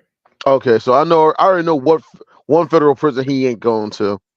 I can think of one right now. He's automatically not going to. What's that? SCI down in Wrightstown. That's on. It's right on Fort Dix. He might go there. Nah. Usually, if you're gonna do Fed time, they're not gonna pull you somewhere close to home unless you're able to get that, but not always. Okay. Yes. Not always. Because if I remember Lil Kim when she did her time for tax evasion, I think she went out to PA or something, if I remember. Okay. Yeah, I So think. they're not gonna the feds, if they're gonna put you in any of their prisons, they're not gonna put one they're gonna put you in a prison close to where you live. Unless like you worked some deal out or you did something where they gave that to you in exchange for whatever it is that you said or did, Yeah. something like that. But I can think he's probably either going to go out to like Terre Haute in Indiana. He's probably going to go to the one in PA. I think there's one in West Virginia, if I remember. If they really want to send him, if they really want to fuck him over, I can see him going out to Victorville, all the way out in California, and it's on an old Air Force base too. And if I remember, I think that prison is a couple hours away from LA. Mm. About 4 hours from LA, give or take, if I remember. Okay. So they saying here, he said Puff said he was going on spring break with his kids. The twins were with him. They didn't take his passports. Yeah, they didn't say they were arresting him. They didn't say they were arresting him or anything like that. He is free to travel. So if it was me, I would be learning French right now. Mm-hmm. Yep. Max, who you think is next? Oh man. Um, they taking them down one by one. The psychic lady said it could be because she was live today. I was listening to her. She think it might be it might be what was the guy um with Whitney Houston, the Who? record executive? Clive Davis. She think it's gonna be him. Really? Yeah. They all gonna go down one by one. That's what she was saying. Because I if I was remember, thinking of the good. Oh, go ahead, Antoine. sorry, apologies, Medea. I thought, yeah, because if I remember, I think wasn't Bad Boy affiliated with Arista Records at one point or Warner Brothers? Can't remember. I'm not sure. I can't remember. I But was thinking the good doctor. yeah, he might. Yeah, that's what I was saying. He need to be careful. He need to be careful because they'll just come in and it'll be the same way. They'll have let him go out free, pending his case. And then he'll get on and talk to his followers how, they setting him up and like that. And yeah, he need to be careful. You said Diddy's gonna be indicted. I wouldn't be surprised if he's not in this country. I heard he got 4 other charges. He got 4 other cases on him too. Yeah, he is. I'm thinking that if something might be coming. Yeah, because you don't raid 3 of But their houses just for the sake of doing it. did you hear what Suge Knight said? Nah. He said that raid wasn't to arrest him. He said Mm, the raid was to go in there and get the stuff out of his house that he's been holding over people's heads. He mm. said they knew exactly what they were going to get. He said that wasn't to arrest him. He said they would have arrested him by now. He said that wasn't to arrest him. They need to go in there because he got stuff. Because remember, he got stuff on everybody. They needed to go because remember, if you go look at the raid in his house, the aftermath, they broke into all the safes. Damn. So they knew exactly where to look. Somebody told them. Somebody that must have worked for him, or Yeah. somebody that's already been to the houses and they knew where everything was. Yep. Hmm. Yeah, he know too much. He got too much dirt on people. That's the problem. But I honestly think there might be something coming down the pipe that they're gonna try to indict him. They just Because trying to I put all heard that that he evidence was together. involved. He was involved in a lot of stuff allegedly. Because And you would think if he got all this money, why would he be doing that? Well, make more money. he got money. Because he thinks because he got money, he could do whatever he wants. Now his plane was certainly active though. He had let me when I'm looking at his plane records, man, his plane stayed in the air. That plane stayed in the air. He was using that like it's like midwife you said earlier, like a Uber. You What know how kind we of? use Uber, that's how he was using the plane. Mm. Like for example, Antoine, let's say you and Medea in Los Angeles, right? Right. And I call you, hey man, what y'all doing? Oh, we in Los Angeles. All right, I'll be there for lunch. Because I got to get back here to do my podcast or whatever. But I'm gonna meet y'all out there for lunch. That's how he was. That's how he was doing it. Mm. He Wow. stayed in the air. Yeah, because I think Uber does have something like that for luxury jets and everything else. Yeah, you can. It's an app or something. And you can rent jets. But that was Oh, his jet though. He owned it. um, what's their name? Hold on, it's on the tip of my tongue. How much it Um, cost? say again. How much do it cost? Oh, Like 10,000, something like 20. that. But there was this one company I remember hearing the name of it. I remember because I watch College Game Day every Saturday during the football season, Yeah. and it's one of the companies that they use to fly in their guest pickers when they're on site. And I know it's also the same jet service that Kirk Hershey uses when he leaves to go do the Saturday night games at another location. I'm trying Wheels Up. That's the name of the company. How many Wheels Up. planes? Watch this. How many planes that you think is in the sky right now? Oh, a significant number. Take a guess. Like Oh, just over the U.S. alone right over now. the US alone, most of them are in the line of work that I do, Max. Yeah. Well, no. Okay. Well, excluding cargo. Okay. Yeah. Um Yeah. Exclude cargo. Exclude that. okay, I'm gonna guess probably around between 35 and 40. Nope. Really? I'll show you. Hold on. When you see how many planes is lit up in the sky, you're gonna be like, "What the hell?" And it's nonstop. It's nonstop. It's nonstop. I couldn't believe when I saw it. I'm like, "Damn." It's a combination of red eyes and a lot of flights flying in from overseas. All right. Well, look, I was tracking a plane last night that was leaving Brazil and it didn't have no flight information. That's Hmm. unusual. Unless it's like unless it could be heads of state or something like that. Yep, definitely. Yeah, but I was tracking. It was a private Gulfstream. It was a Gulfstream jet, and it left Sao Paulo, Brazil. And where was it heading? Um, it was headed.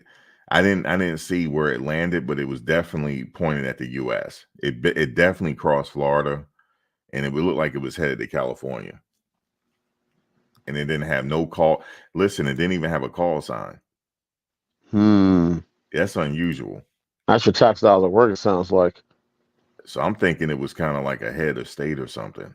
Probably so. It could be a head of state. It could be something associated with the State Department. It could be a lot of things. Yeah, it could be a lot of things. Hold on, I'm about to show you. You're gonna be like, what the hell?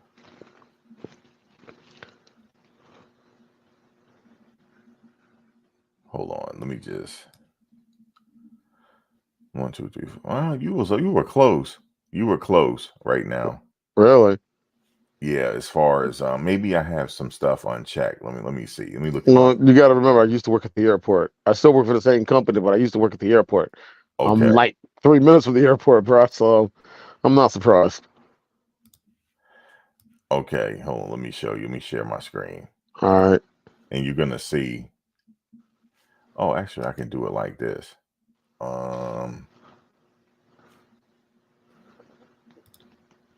Yeah, take that picture off the good bishop. He got that Cheshire cat grin. It's kind of freaking me out. Let me see. He is forcing that You see smile. it? He's cheesing it up. You see it? Yeah, I see it. That's how many planes are currently in the air. Yeah, that's believable. It's literally almost covering the whole country. Yeah. I'm surprised they got flights coming over Canada. Oh yeah. No, You I'm can also surprised. kind of get an idea of flights that's leaving the country too. You can tell, you can see it. Yeah, but I'm surprised you got flights going over Canada because Canada's real strict about their airspace, especially at night. Oh, well, you know what that is? That's what do you call it? That's here, I'll tell you right now. Let me take it all off. Yeah, see, that's Yeah. military and cargo. Oh, okay. Yeah, that's why. Okay. But seriously, like I know like we have flights that go we used to have flights that go directly from Newark to Montreal and Toronto. And even though the flights were scheduled to leave at around between like 4 and 4:15, they didn't officially take off till 4:30. Because what it is that the airspace in Canada is usually shut down for commercial between, I think if I remember, between 9 p.m. and 4:30 a.m. So like once 4:30 a.m. hit here, then the flights will take off and head off to Canada. And I remember that's how strict they are about it. They don't want any type of aircrafts whatsoever flying overhead. This is his jet right here. That's it. Hmm. It's at the hangar. That's his that's the jet he owns. It's a nice aircraft. Yeah, it's for sale though. What's the bidding price? What's the starting price for it? I'm not sure. I didn't look it up. But yeah, he has it for sale. How But long he he's had could the have aircraft another. for is the question. He's had it for he had it for a while. He had it for 9 years. 9 years. So I could Yeah. imagine. So I could imagine how much flight time those engines have. Yeah, he has a lot of flight time, I'm sure. Yeah, But I wonder if those engines are due for a swap out. well, if you look at his flight activity for just like a 5-day period, he was back and forth between the East and West Coast like it was nothing. Mm. He stayed in the air. He stayed in the air, man. One time he flew for a 10-minute flight. Dude, he took a 10-minute flight, man. Meaning that he went up in the air and came back down. And because he was in Arizona. And then from Arizona, he went back to California. This is all in one day. And then from California, he went to Teterboro. Okay. And then from Teterboro, he went to Florida and then back to California. This is all the same day. Like, Hmm. damn, like, what do you, but here's the thing, it might not have been him. You see, because that just, maybe, like you said, maybe somebody muling or something. But that plane got a lot of work. It did. Hmm. Yeah. Who wants to buy an aircraft with that much? I can imagine how much flight. I can just imagine how much flight time and hours those engines have to see whether or not you gotta swap them out. I know his pilots made money. Yeah, I mean, private pilots do make a good amount of money, and going into that line of work will give you the flight hours you need and everything else too to build your skills up. Well, I mean, just for him needing to go somewhere every day, that's good money. Yeah, definitely, Oh, they said definitely. he rents his jet out. Okay, maybe that's the case. Maybe he do rent it out. I can believe that. They I said can the believe. jet is worth 30 million. Yeah, yeah, it's a nice one. It's a Gulfstream, but I think he has it for sale. Maybe he's in the market for a new one. Well, he's Maybe had he that. already bought his new one. Yeah, maybe he did. That's possible. But it's also the fact that he's had that aircraft for 9 years and that flight, and he rents it out too. Yeah, that aircraft got a significant amount of flight time in, so Yeah, it might be. he got yachts too. No, really. Oh, it Wait, ain't yeah. nothing for him to get to Cuba. It's nothing. I'm Well, like, see, you that's guys are not arresting me. Well, see, that's the thing. You can go. I'm That's the changed thing mine. people forget. You can go. We got diplomatic relations going on with Cuba again. So it's not like going to Cuba is like you're safe there. Nah, going to Cuba, yeah, but you may still have to come back to the States. We Well, still France we then, France to be safe. Yeah, France. I think Bali. I think Fiji, Borneo. Um, I'm trying to remember what other places have non-extradition. Those are a couple places I can think of right there. Those are a Yeah, few I just spots. hang out there. You know, I just hang out. Like, and when is the statute of limitations up? Well, it'll depend on what the charges are. It depends. Exactly. Yeah, it depends on what his charges are. Yeah, I'm like, I got too much money here. I'm gone. I got too many toys here. It seems like they're trying to hit him with a Rico. Ooh. Yeah, I know. I know. That carries some serious weight. And Rico if they carries. do, what are the details of it? Like, what exactly was he doing? You Mm. know? Yeah, and if also who else will get locked up? Who else is going to get involved in it? Yeah, this is a crazy situation. Well, Mr. Combs has been getting in trouble since that CCNY stampede. He must have been bored and stuff to get involved in all this crap. He had to be bored. Like, like he probably bored. He don't done everything. All right, well, let me move some guns. Let me live on the wild side. I don't know. I don't get it. He probably thought he was there going to get caught. Yeah, he probably had so much influence and all that. He went to his head. Mm. Yeah, yeah, it did. I mean, this is a I guy tell who you, I thought he had could. all that money. I'm not doing. I can't say. I can't. I'm not. Well, you know what they say. Whatever type of person you are, the money will heighten it. Exactly. Yeah. How much money you think he was getting off of the royalties? Bad boy.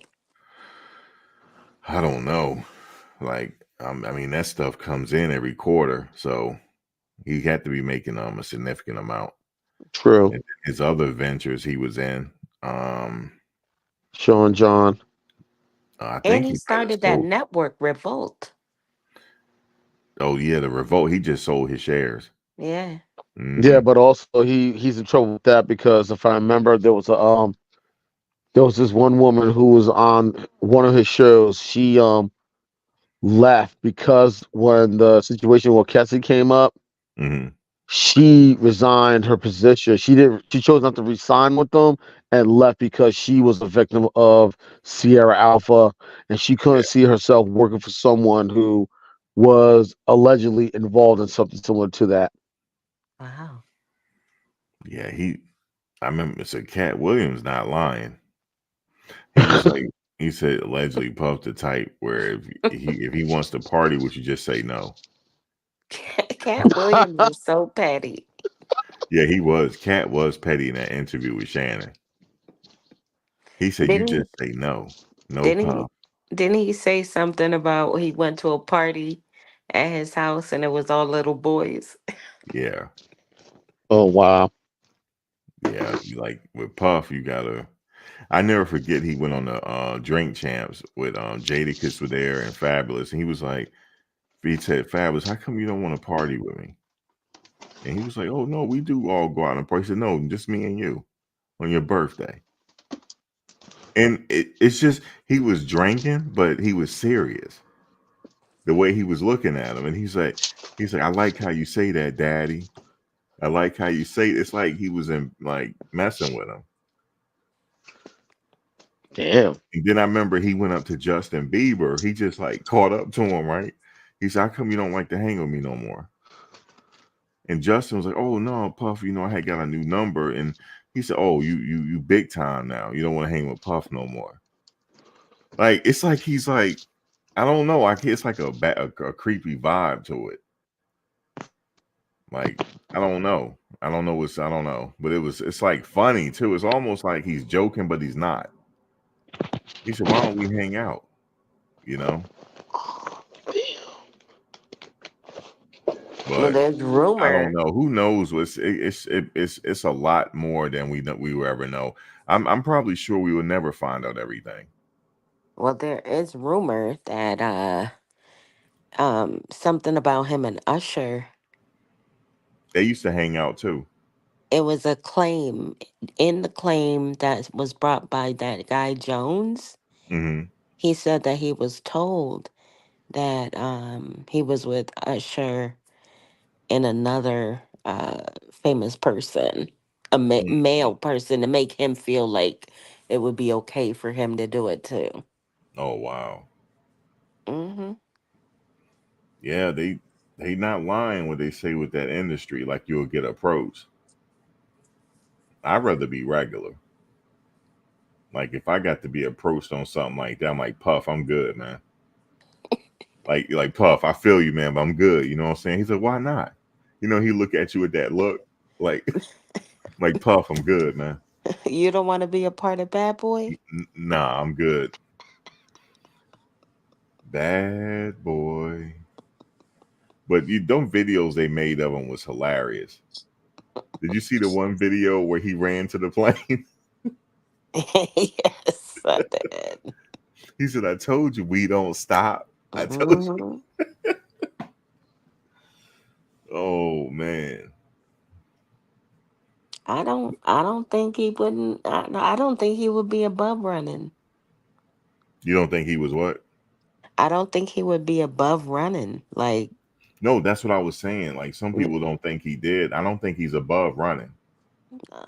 If he has the means to, and he know what's see, he know what's going on, Hmm. and if it's serious enough, and he feel like he can't, they got him dead to rights, then um, you know, I would And yeah, he knows the true contents of those safes that the feds busted into today.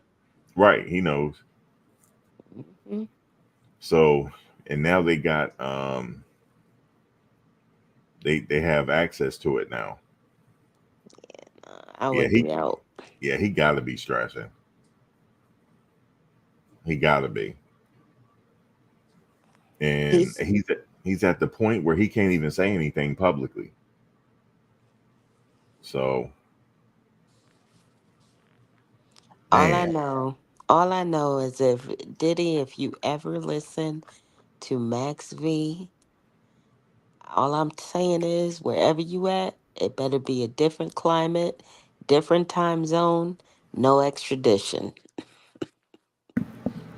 right? That's my advice. No extradition. Yep, Mhm. yep. No extradition, and hide some of your money. Yeah. You have some money to last you until things blow over, or unless I don't know what the statute of limitations are on whatever they might charge him with, but yeah. Mm. But yeah, they did trash his homes. Well, they trashed the areas where they were looking. They looked in the little office area where it was an office area. They ransacked. They went into the safes though, and they also said that he had tunnels under his house. Oh, Like, what kind of James Bond mess is this? he's gone. He had tunnels. They said there's tunnels under his house. What? Tunnels. He was tunnels under your house. Yeah, he got tunnels under the house. So, Sounds like he was able to sneak people in and out without them knowing. well, no, I'm thinking that the house came that way. I don't know if he built the house. I'm not sure. Wait, which house is this? Is the one in Miami or the one? It's probably most likely the one in L.A. Yeah, the one in LA. Yeah, of course, because Miami, because Florida is basically at sea level. Good luck trying to find a house with a basement. Yeah, there's underground tunnels, man. But I think the mansion came with it. It sounds like something they used to have during the days of Prohibition. Possibly. Prohibition That's and that's the only and that's what the you only thing call I can think of. the Cold War. You know, how people Oh, would that's get right. bunkers back then during the Cold War. That's right. A lot of stuff that was done. You know what? I forgot. Pearl Harbor took place in 41. So if this house was built back in the 40s, people forgot because of Hawaii's proximity to California. It was believed that the Japanese were probably having a second attack and try to hit the West Coast. Because if I remember, and you know me, Max, I'm a sports guy. Around that same time was the only time the Rose Bowl was never played in California. It was actually played on the East Coast for that reason. Mm. Yeah, it's like oh, he didn't own the house in LA. Who owns it? And somebody told me it's one of the houses is in his daughter's name. Yeah, he got homes in his kid's name. Oh yeah, I heard Russell was served lawsuits in Bali, excuse me. The person kind of came up to him during an event. Hey Russell, my bad. I just need to serve you. What is going on with this year? Why they do Russell like that? They didn't have to see. They ain't have to do Russell like that. He's out there doing his yoga. He ain't bothering nobody. And that person took a free trip, went right in front of his event, and disrupted the event. Excuse me, sir. Let me get his paperwork. That's Oh, cold wow. blooded. Yeah, he got the papers a few weeks ago. We just found out about it. So it's just a whole bunch of mess going on. That they got rich people problems. Yeah, they all got rich people problems, and those are the type of problems I don't want. Russell had a 16-year-old girlfriend in Bali. Well, I know one of the ladies that I guess it may have been his girlfriend. She did look younger. She did, but she didn't look 16 though. I think they're just saying that for shock value. She looked like she's in her 20s, like 23, 24, something like that. It's on his Instagram. You'll see her. Oh, really? She looked like a model. Hmm. Yeah, I heard that he had a falling out. I don't know how true this is, so I'm just saying allegedly. I heard he had a falling out with Kimora Lee, and I heard he had a falling out with his daughters too. So I don't know how true that is. Oh man, I know he had a public spat with his daughters. Not too like maybe last year. They did it all on Instagram. Oh, really? Hmm. Yeah, that was Damn. Yeah, crazy. it had, but I don't think I think they're okay now. Okay. Yep, it was all on Instagram. I was watching it. They unfollowed them and everything, but I Damn. think they follow him again. Damn. Yeah, it's something else with these celebrities, man. Just because you got the money doesn't mean you can just go out and do whatever you want. Yeah, Sometimes the best thing is just to be as low key as possible. Just go about your business. I honestly think these guys they so used to getting what they want, they get bored, man, or something. I don't know. Yeah, that lawsuit going on with Kimora and her husband there, that's been going on a while with Wait, those which stocks lawsuit? in the energy drink. Wait. Between Kimura and Russell or Kimura and somebody else? He claiming that they took his stocks and used them some type of way, in that energy drink. Oh, really? Hmm. He owned a certain percentage of that energy drink. I don't think he have it right now. Oh, wow. Yeah. He claimed that they used that money to help her husband settle his stuff. Wait, which husband? I know she's been Her divorced with estranged Jeremiah. husband she with now. Oh, They're husband number estranged. 3? Huh? Husband number 3? Yeah, they're estranged now. Hmm. They're not together like that. And who's husband number 3 for Kimura? I forget his name, but he was in some type of legal trouble, and he claims that they used some of his not stocks, but his shares to pay off his legal stuff. That's what he was alleging. Oh, she cashed them. That's what he's claiming. And if he owned a significant amount of shares and it's valued at X amount of money. That was valued at a lot of money because that energy drink became real popular. Oh, wow. The name of it. What's the name of that energy drink? I can't think of it right now. Celsius. Oh, okay. Yeah, Celsius. Oh, wow. So, yeah, I'd be pissed off too if you took X amount of shares that I own and cashed them out. Girl Connection says she can't keep a man. Tomorrow, Kamora. Hey, Kamora. Hey, Kamora. I know where you at.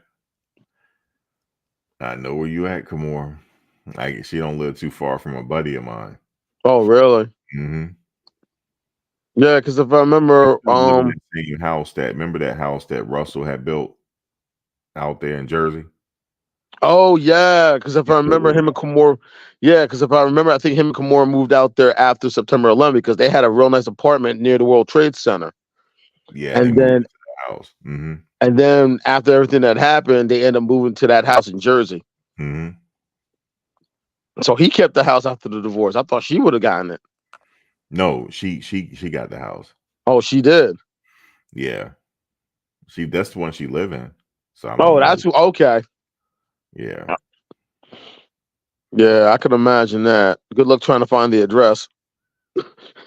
Oh no, I know where the address is. Is it one of them towns? Is it one of them towns that got no street signs? Alpine. Yeah, because I know Alpine. There's some parts of Alpine. I think Tenafly and everything else. They don't got street signs up.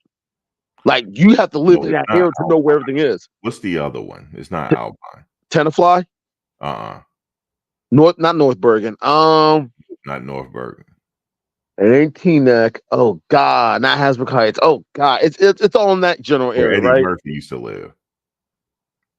Oh God, I know what you're talking about. I can't think of the name of the town. Yeah, I can't think of it right now. It's not Alpine though. Not Belmar. Is it? No, because there's two. There's a Belmar. It's near. You could over. It's near New York, like before you get to the bridge. Oh, Saddlebrook. Saddlebrook. Thank you. Okay. Thank you. Oh wow. Okay. Yeah, she live in Saddlebrook. Oh, okay. I think Reverend Run used to live out there too. And I think he did at one point. If I remember, my wife used to work Remember they had a reality show. Yes, that's right. That's right. That was Saddlebrook. Okay, because ironically, long time. Get to. Yeah, it's only like about half hour, 45 minutes from where I'm at. Mm-hmm. They don't tip good out there. I used to deliver pizza out there a long time ago. I think I remember doing an Uber one time, and I actually went into that area, and I actually did get a good tip dropping somebody off. I ain't get no good tip. Nope. I ain't get no good tip. That house was huge too. Oh, I can imagine. I can imagine. No, they gave me a tip, but it was what I was looking for. $1.50. Damn. Yep. Damn, being a little for 8 pizzas, $1.50. Wow, really?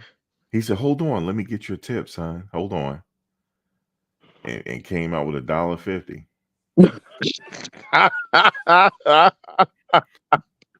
But I remember I ran into this one guy. He looked like Mr. You remember Different Strokes, Mr. Drummond? Yes. He had a smoke coat on and everything. He looked just like Conrad Bain, right? Really? Man, he couldn't find a small bill in his knot. He couldn't find one and gave me $100. He said, "Damn." He was like looking for it was all hundreds.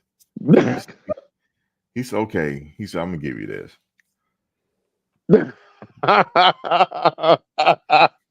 Old dude. Oh man, I can Eddie believe it. Murphy used to live in Alpine. That's the one that lived in Alpine. Eddie Murphy. Yeah. Back when he Oh was married to his kid's mother. yes, yeah, his ex-wife. Yeah, his yeah. Nicole Oh, Murphy. oh man, that But is. yeah, but Puff, oh man. I just I don't know what he was, man.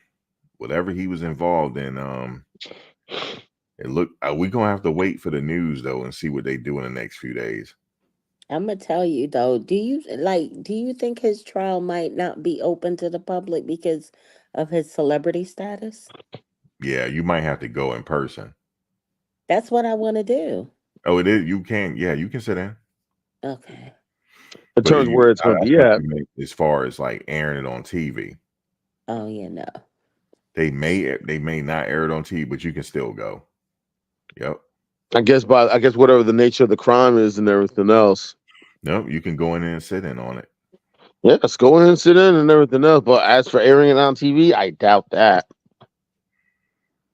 I mean, they could, but probably not. They'll but you can go sit in on it. Well, the minute I find out about it, I'm gonna see if I could get my credentials. And it's gonna be in New York. Oh my goodness, Yeah, that's federal court in New York district. Ah, The Southern District of New York. That's where his case, if they do charge him, that's where the court will be. okay. I think I know where that is. It's in Manhattan. Yep. Yep. Because if I remember watching the show Billions, and Paul Giamatti's character actually worked out of the Southern District. I think he worked out of the Southern District of New York. You said you'll probably have to get a ticket. It's Puff. I know everybody going to sit in on that trial, Medea. I Mhm. know. You know, Nature Boy thought he was big. No, this is Puff. Yeah, You know what Hmm. I'm saying? Bad boy for life. this is Sean Combs we're talking about. Yeah, man. This is no Love. His name Love. Remember he said that? No, my name ain't Puff, it's Love. Brother Love. Something like that. I Yeah, think this is Love, man. I think this is the first time he's in a New York court since that incident at Club New York. Yeah, he had a trial before. Yeah, I remember the Club New York incident. Johnny Cochran was defending him. Yes. And I believe Snoop was the last case before he passed. He got Snoop off. Puff and Snoop. Okay. Yep. And Shine was the one that went to jail. Yeah, that's true. Shine is Yeah, a for big 10 wig now in years. Belize. Wait, say again? Shine is in he's big in the political arena in Belize. Oh, really? His dad is a famous politician there. Oh, okay. Oh, wow, that was good. At least he's doing something, and he's not involved with Mr. Combs. That's a good thing. At least he's doing something after he had to do his time because of that incident. Yeah, he's a big political figure over there now in Mm, Belize. But yeah, I guess they're sitting on if Puff do have a trial, it's going to be packed in that courtroom. You just yeah. have to get there early. That's all. Good luck. Joker's gonna be camping out. Guys, people are gonna be camping out in front of the courthouse. Yeah, you'll be able to get in. You just got to get there early. I would say like 6 a.m. I'll and just try to stand there. find an I'll try to find an Airbnb that's like right there. Oh, And that definitely. You'll be able to find one close to there. in Or that you part can of Manhattan, probably most likely. or you can just take the train. It's not that bad. And then once you get near the area, it's not real hard to find. It's really easy. Hmm. Oh, And you they mean give you have you to catch the cars there. subway? I'm trying to remember which subway goes out there. What train goes out there? I can't remember, but it's a train nearby. I can't remember which connection it is. I think I have to ask my sister. She knows New York too well, so she'll know what subway would have to go there. Yeah, it's not bad. I went past there like last time I was there. I was hoping they would do it in Florida. Um, Nah. for this federal system, it'll probably be the Southern District of New York. Mm. Yep. I was thinking it would be out there somewhere in Cali, but no, they had mentioned it. but that's if they do charge him. Now some people are saying he's still in America, so I don't know if he's still in the United States. Then I guess he's just waiting. I guess he know more. I know He's his off the lawyers, he's off the grid. So or his lawyers tell him to keep a low profile. But I don't know why I'm thinking he gone. I don't know why. Because you'd be gone, Max. Yeah, if that type of money, I'll be gone. You'd mhm. be They you'd be be like, well, calling Black and Antoine from a burner phone like, yeah, this is the last time you're gonna hear my voice, man. oh, I'll still be live, but you won't know which chateau I'm in. And even if they did know, they can't come take me. Hey, I listen. They You can't forgot. take me off French soil. Hey, listen. Here's the thing you got to remember. I've been to Paris. My sister lived out there for 6 years, so I know my way around it. Okay, yeah. So I'm like, Antoine, you know this street. He's like, oh, okay, I know where you at. Like that. I would be. How do you pronounce it, Antoine? I would be in Marseille. You mean Marseille? Marseille. Yeah, I would be in. That sound better. I would be in Marseille. Uh, Marseille or Lyon or they have a Nice? soccer team, Marseille, right? Yeah, Olympique Marseille, if I remember. What is it again? I'm trying to remember. No, that's Olympique Lyon. Yeah. Marseille does have a club. Does have a Yeah, soccer team. I would be in a chateau in Marseille. They'd be like, Max, why are you live? They know where you are. I said they can't come get me. That's true. No extradition treaties. That's true. Yep. That is also true. I'll be wearing a tuxedo every live. Wearing a tuxedo. You might as well just do a live from the Eiffel Tower, bruh. No, that's too common for me. Oh, If I had to take one, that's for the commoners. I'd be in Marseille at the chateau. man, I can think of a couple of spots in Paris you could do it at and You everything. heard me? That's too common for me. You heard me? Bruh, put it like this. My sister had a real nice spot when she was living in Paris. She had a real nice spot not far from the Eiffel Tower. Oh, I got something for you, Antoine. I know you speak French. How do you pronounce the Louvre? It's pronounced the Louvre. The The Louvre. museum? The Louvre. The Louvre. Okay. I'll be watching paintings at the Louvre, man. Man, put it like this. Ironically, at one time it used to be a palace. People don't realize. Before it became a museum, it was a palace at one point. Wow.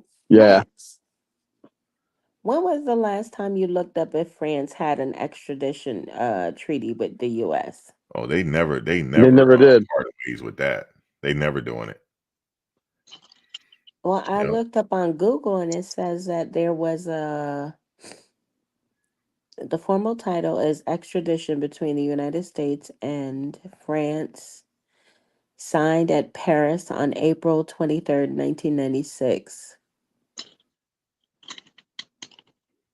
Let me see. Date Wait, received from President 7/9/1997. Treaty document available. okay. U.S. president at the time was Bill Clinton. Who was the French president at that time? Not Oh, Jacques wait a minute. Chirac. Extradition treaty between the United States of America and France signed at Paris on April 23rd, 1996. What country? Hold on, let's see. Who was president? Wait, 96? I'm trying to remember who was president of France at the time. Was it Francois Mitterrand? Mitterrand? Was it Jacques Chirac? Damn. I'm trying to remember who was the president at the time. Ooh. Oh, my memory was a bit rusty. I'm trying to remember who the president was at that time. But ironically, if that did happen, that means the U.S. had a chance to go after Roman Polanski. Oh, he's not living in France anymore. He's still there. But they would have went after him. The U.S. authorities would have had a reason to go after Roman Polanski. Because that was one of the reasons why he went to France. Allegedly. It looks like you seeing it, Max? It looks like it's held. Yeah, I see it. Received unanimous. Hold on. Consent. Yeah, it's held. Um, it's something to France though. Let me see. Let me see. Oh, it depends on the crime. If France does not consider the activity to be a crime, they reserve the right not to extradite. France also reserves the right to refuse extradition Hmm. if they believe the sentence will be too harsh for the crime. Um, in the murder case, the U.S. agreed not to seek the death penalty. A criminal would not return to the U.S. Okay, so it depends. It It's, depends on the crime and the time you're facing. so basically, it's a variant. It's basically a sliding scale of variance of what it is. Oh, what it is. Yeah. So Mm. pretty much I can just slide grease somebody's pockets. Max, go ahead and check Diddy's jet plans. I'm sure he turned away from France just now. Yeah, he definitely can go there. He can go to it's a few other places he can go. He can go to I was looking at it earlier. He could go to Ecuador. They don't have Hmm. extradition. I checked earlier. Yeah. Hell, if he go to certain parts of Brazil, man, they pay for play out there. In Oh, certain, Hmm. okay. I pulled out the list. Countries with no U.S. extradition. Here are the countries. Ready? mhm. Hmm. China, Indonesia, Montenegro, Morocco, Botswana, Brunei, Cambodia, Algeria, Bahrain, Burundi, Central African Republic, Colombia, Comoros, United Arab Emirates, Ukraine and Moldova, Vatican City, Vietnam, Afghanistan, Andorra, Angola, Armenia, Belarus, Benin, and Djibouti. Mm. Which, Um, name that. Okay, so China, right? yep. Mm, maybe Vietnam. Maybe I'll go there.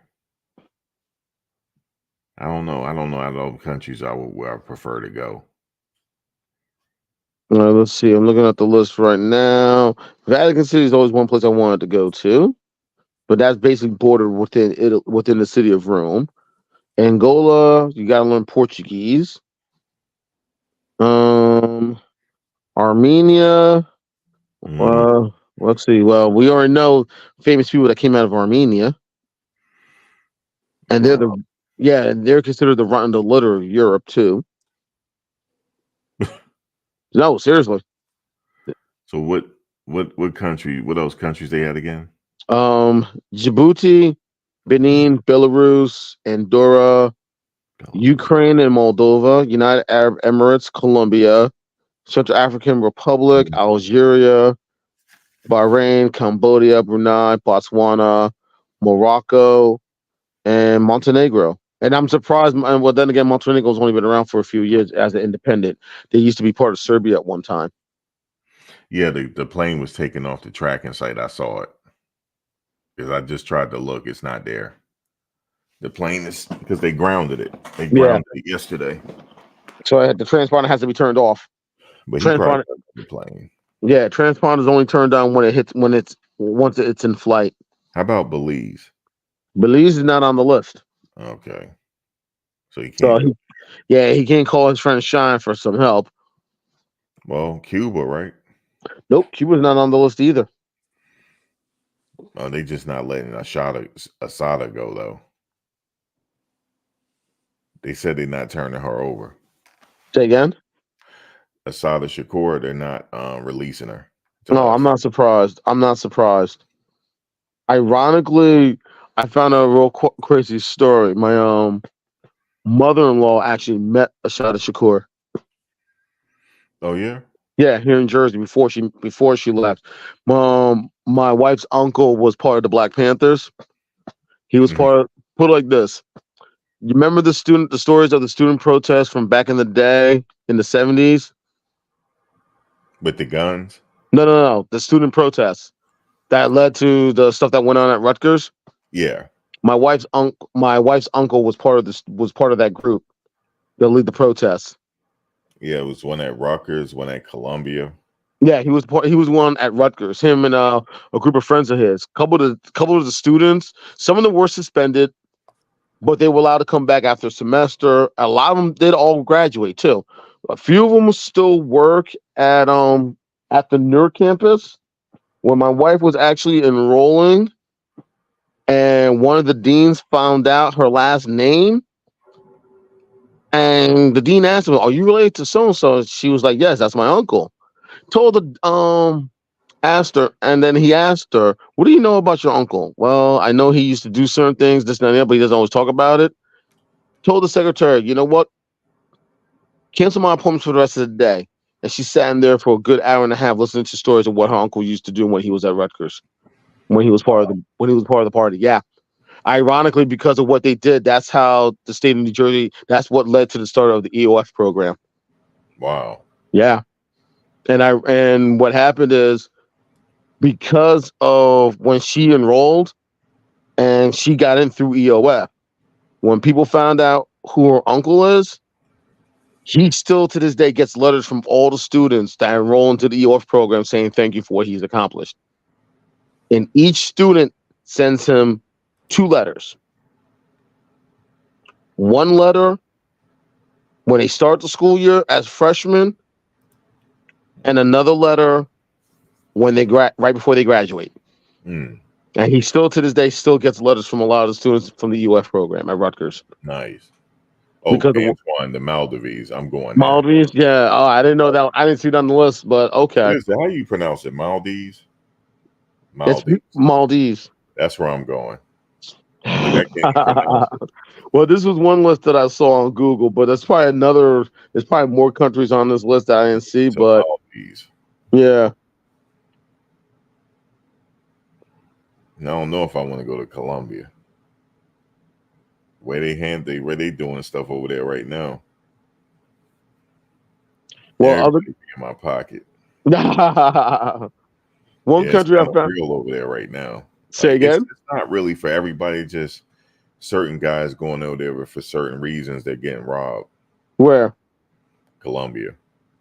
Oh, Yeah, some people getting deleted over there too. really? Yeah, messing with the And- wrong people. Stuff like that. Yeah, doing things or saying things or But going somewhere you're not supposed to go. it's something interesting going on in Thailand. Though it's hilarious. This one guy over there bullying people. Really? Yeah, and they're trying to get him kicked out of the country.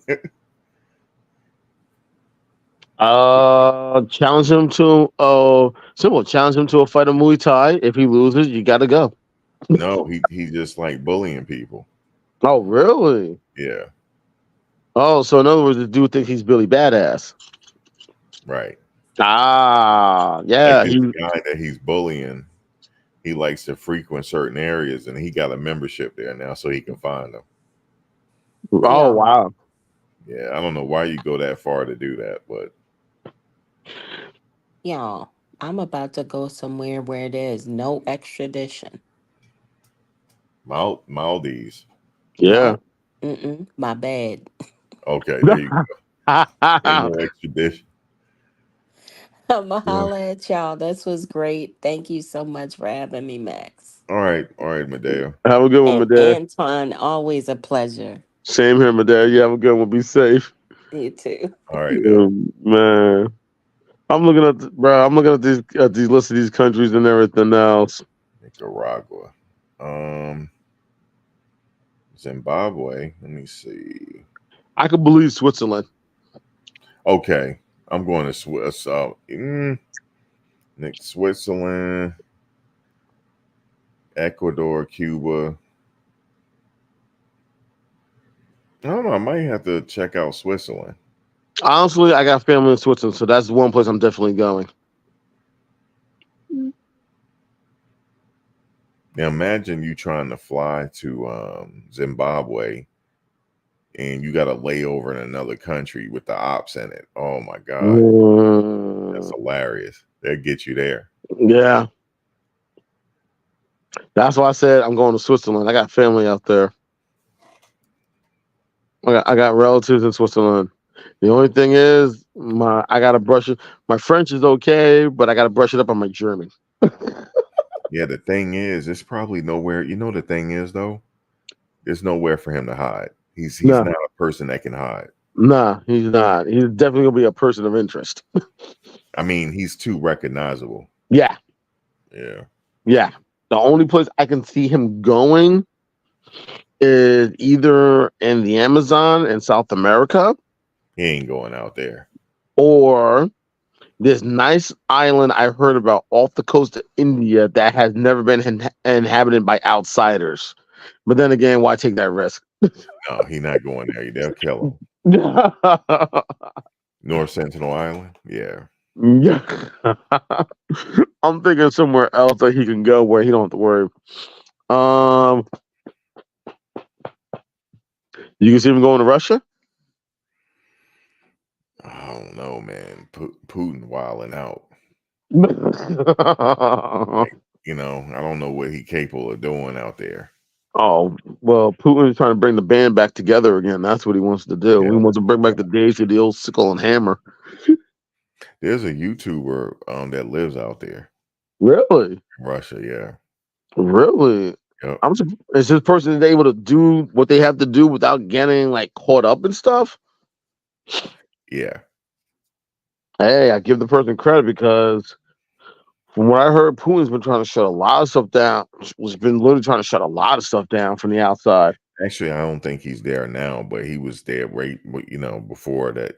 Well, he was there when the conflict kicked off. Oh, really? But prior to that, he was there for almost 10 years. Oh, He wow. was living in Novosibirsk. Oh, wow. Okay. Yeah. Okay. Well, Wow. What made him go all the way? What made him go out there? okay, I got the spot, Antoine Bali. Yeah, that's where I'm going. Indonesia. Right. They got everything out there, everything you need. Mm. Oh yeah, I can picture that. So your friend that lived down in Russia, what made him go out there? What made him go to that part of Russia? The women. Ah, You like those type of women. ah. Now wait, what was the name of the city again? Novosibirsk. Novosibirsk. Mm, All right. Is that in Western or Eastern Russia? I can't remember. It's good. It's like not too. I think he said it's not too far from. I can't remember. Really? Right. Because the thing about like places like Russia, like even though Russia technically is part of Europe, Oh, you don't actually tell them that. say again. Don't tell them that Tell them what? that they're part of Europe. Who? Russia? Yeah. Uh, They don't consider themselves Europeans. well, that's the thing because you got some Russians that actually do have Asian features too. Yeah, Especially when you and go further Eastern Russia, they have a lot of the Asian like features. yeah, and what do you call it? Not Mongolia, but what do you call that? I can't think of this Tibet. area right now. You talking about Tibet? No. Um, Mongolia. No, not Mongolia. China. Oh God, I'm trying to remember the name of it. I think I know what you're trying to talk about. I think I Yeah. know what you're talking about. Yeah, they do have those features. But yeah, they don't consider themselves European. What do they consider themselves? Bolsheviks still? Russian. Russian? Yeah, they're like that. You call them Europeans, they'll look at you crazy. Yeah, they call them. Yeah, they still have that Bolshevik mentality. Still, Yeah. they're. I remember my sister. I remember when my sister was out there. This is like I right just after. learned that because when he was living out there, he used to talk about it. He said, "Okay, so you guys are Europeans." They looked at him like he was crazy. Wait, hold on. It's bothering me. I gotta. What's the name of that spot? Hold on, I'll tell you right now. Okay. Let me see. What I say? All right. My geography is off right now. Maybe because it's late. You remember we had to learn that geography. Yeah, you gotta love Mr. Gill for that. He said, "You don't know." He said, "What did he say to somebody? You don't know where Europe is?" He He said, had "Where's that look Europe, like, man?" how do you not know where Europe is? He And he said, always "He said you guys not paying a fucking attention." sometimes you wonder if he's gonna throw that chalk at you or something. Like, dude, what the hell? Oh God. I know. I mentioned Mongolia, but that's not what I was talking about. I see it here, but that's not what I was. It's not. What is it? Oh, they go Novosibirsk right there.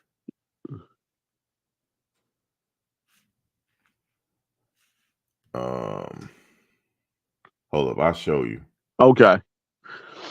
Hold on, let me share it.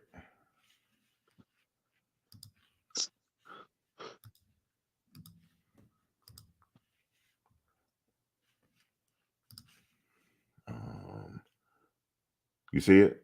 Yeah, that's it. Right here. That's Novosibirsk. Oh wow. Just He's happened to see it. It's right here. oh wow. Damn, what's the? No, that's China. You gotta be near China. What's the name? It's not. Am I thinking Mongolia? No, I'm It not. might it could be Mongolia. It's not No. Indonesia. Um okay, you got Mongolia, you got Tibet, you have it's not Afghanistan. It's okay,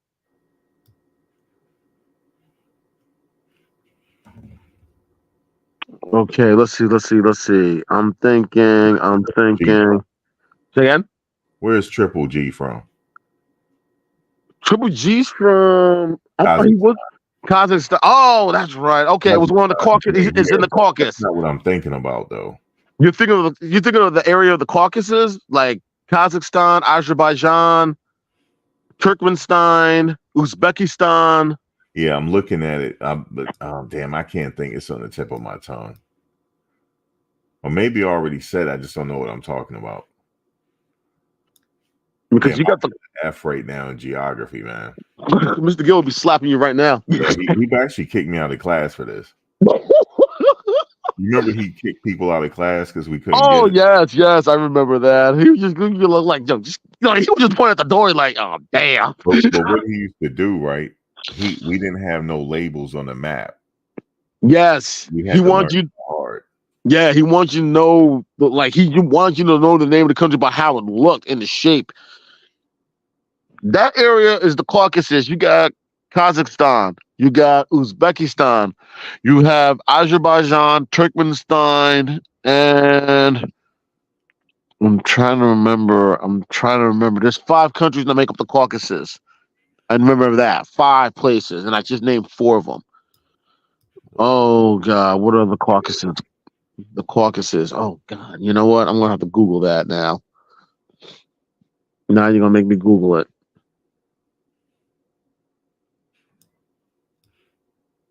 Mongolia. All right, hold on. It'll come back to me. I give up. It was an area that he was talking about where he used to frequent. It's actually near Novosibirsk, but I'm thinking it's one of these. I can't remember what he was saying. Oh man, where is it? The Caucasus. The Caucasus. Okay, let's see. This guy Nah. said, he said, "Did he smash my ex? I hope his hair fall out."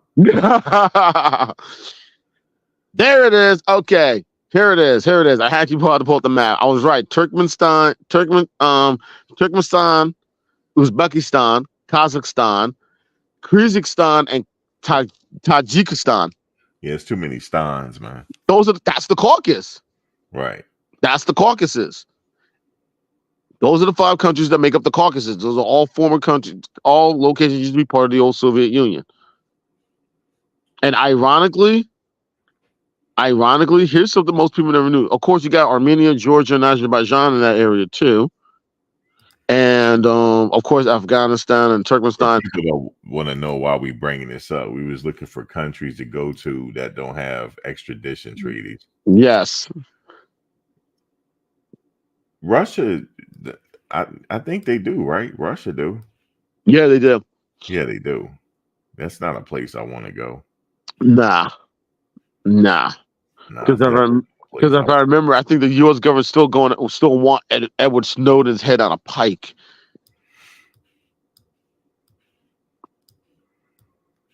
Yeah, I definitely won't want to go there.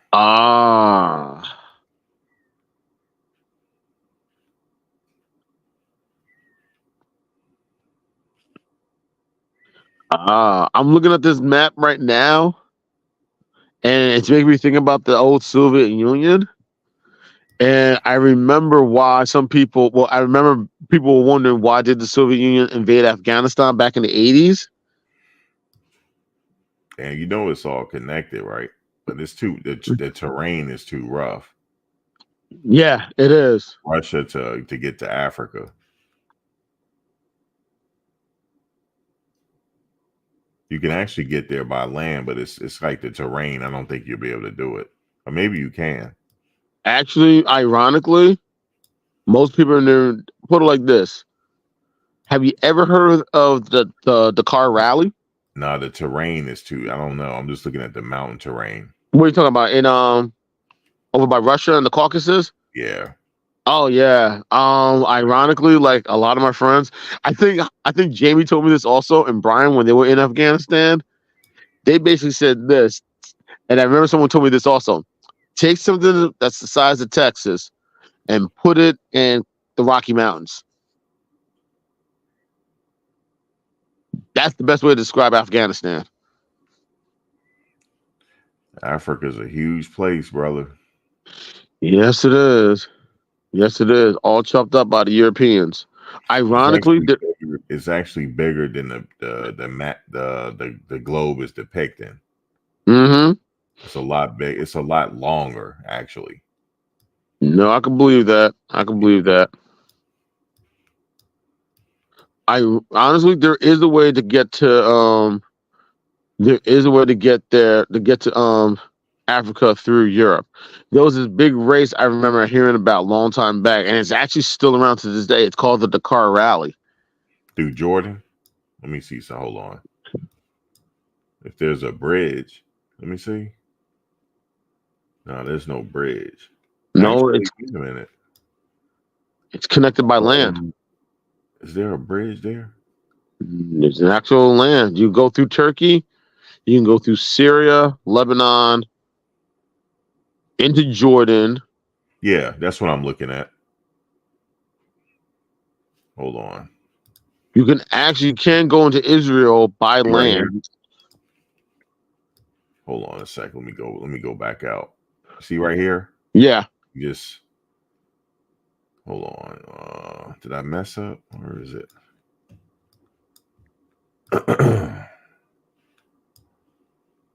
It's probably some bridge over here or something. But I don't know. I think the terrain is too rough, man. It's desert.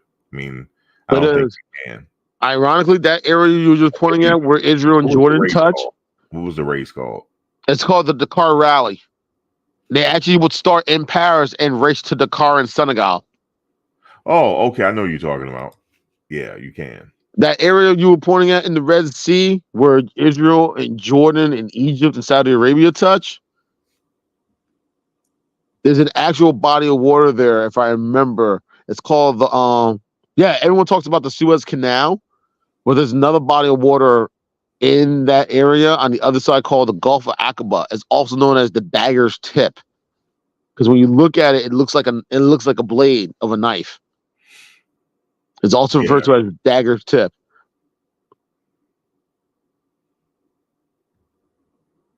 And this is the board, and ironically, this is the waterway that people forget that had that issue with that ship that couldn't turn around.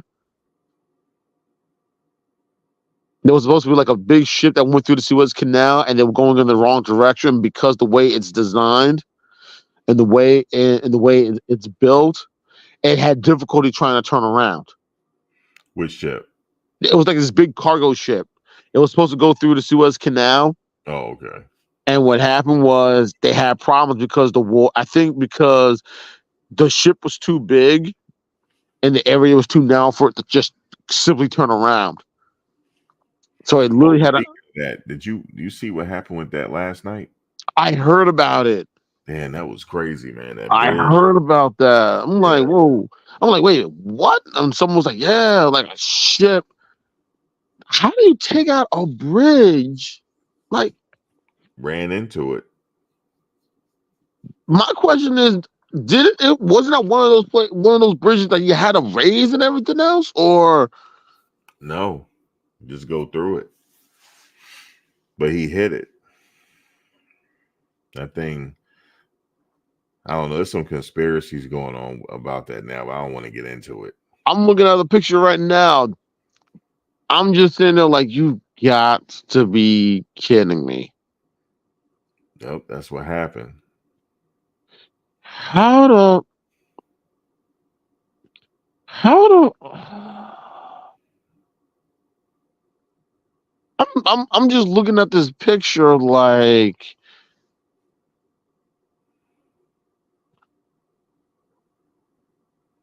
I'm just shocked. Wait a minute. There's an actual video of it. Yeah, you didn't see it? No, I did not see the video. Hold on. I'm looking at it right now. Wow. Yeah, it did lose power twice. Wow. Ran right into it and everything just like collapsed. Cars on it and everything. How many cars were on that Bet pier? you ain't gonna want to go through the Pulaski Skyway no more. Now you see why I don't like the fucking Pulaski. I don't like that thing falling apart in my mind. Bruh. Now you see why I don't now you see why I never liked the Pulaski. But sometimes I don't like taking it. You thought I was bullshitting when I told you I'm not. I hate that thing.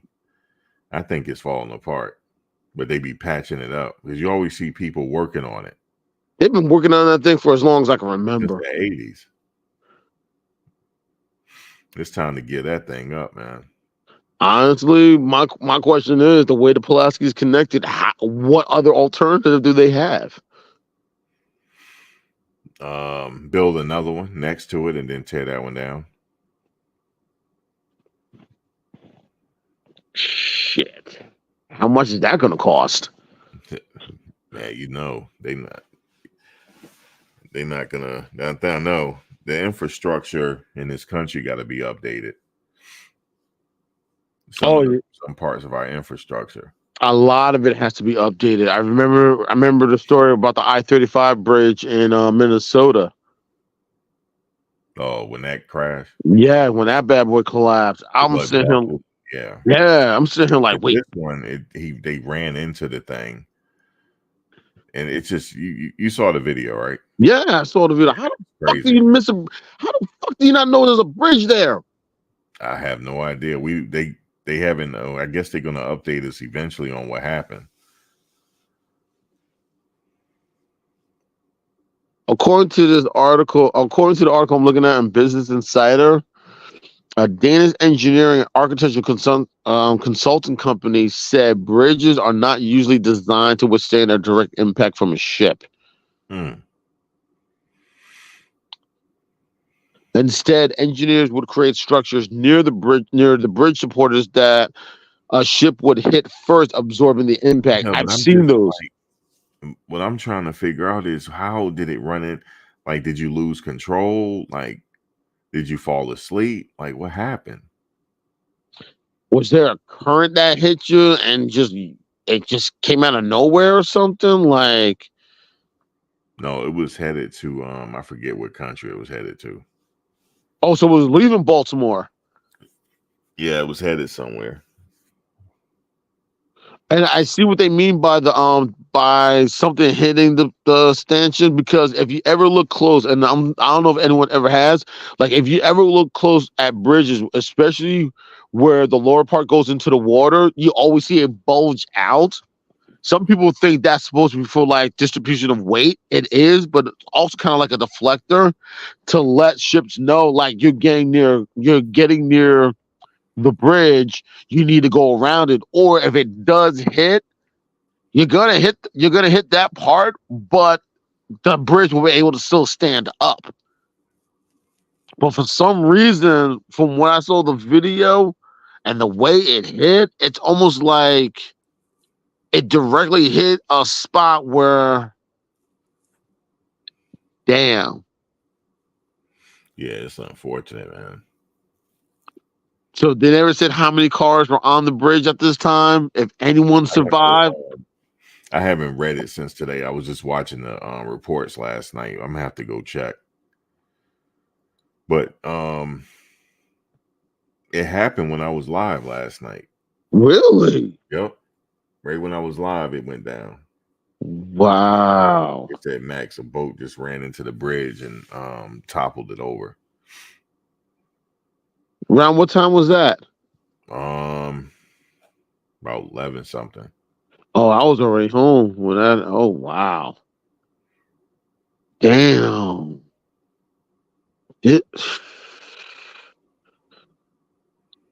Somebody somebody go to jail. yeah, the captain of the ship. Maybe it was a malfunction on the boat. Maybe it was. You know? Yeah, it's not like you could turn those. It's not like they could turn on a dime. Because But the power did go out. I hope they weren't asleep. Yeah, that's worse. You know how you nod off, wake up? Man. This. But Antoine, I'm about to end it here. Yeah, I hear you. The little one here. She finally fell asleep and everything. Now she was being a little bit fussy. Oh, Okay. So I'm about to put her to sleep and everything else. So yeah. Well, I'll catch you later, Antoine. All right, everyone in the chat, y'all have a good one. Y'all be safe and take care of each other and one another as always. That's right. All right, y'all. Antoine said it. Y'all have a good night. Thanks for coming in. I will catch you on the next one.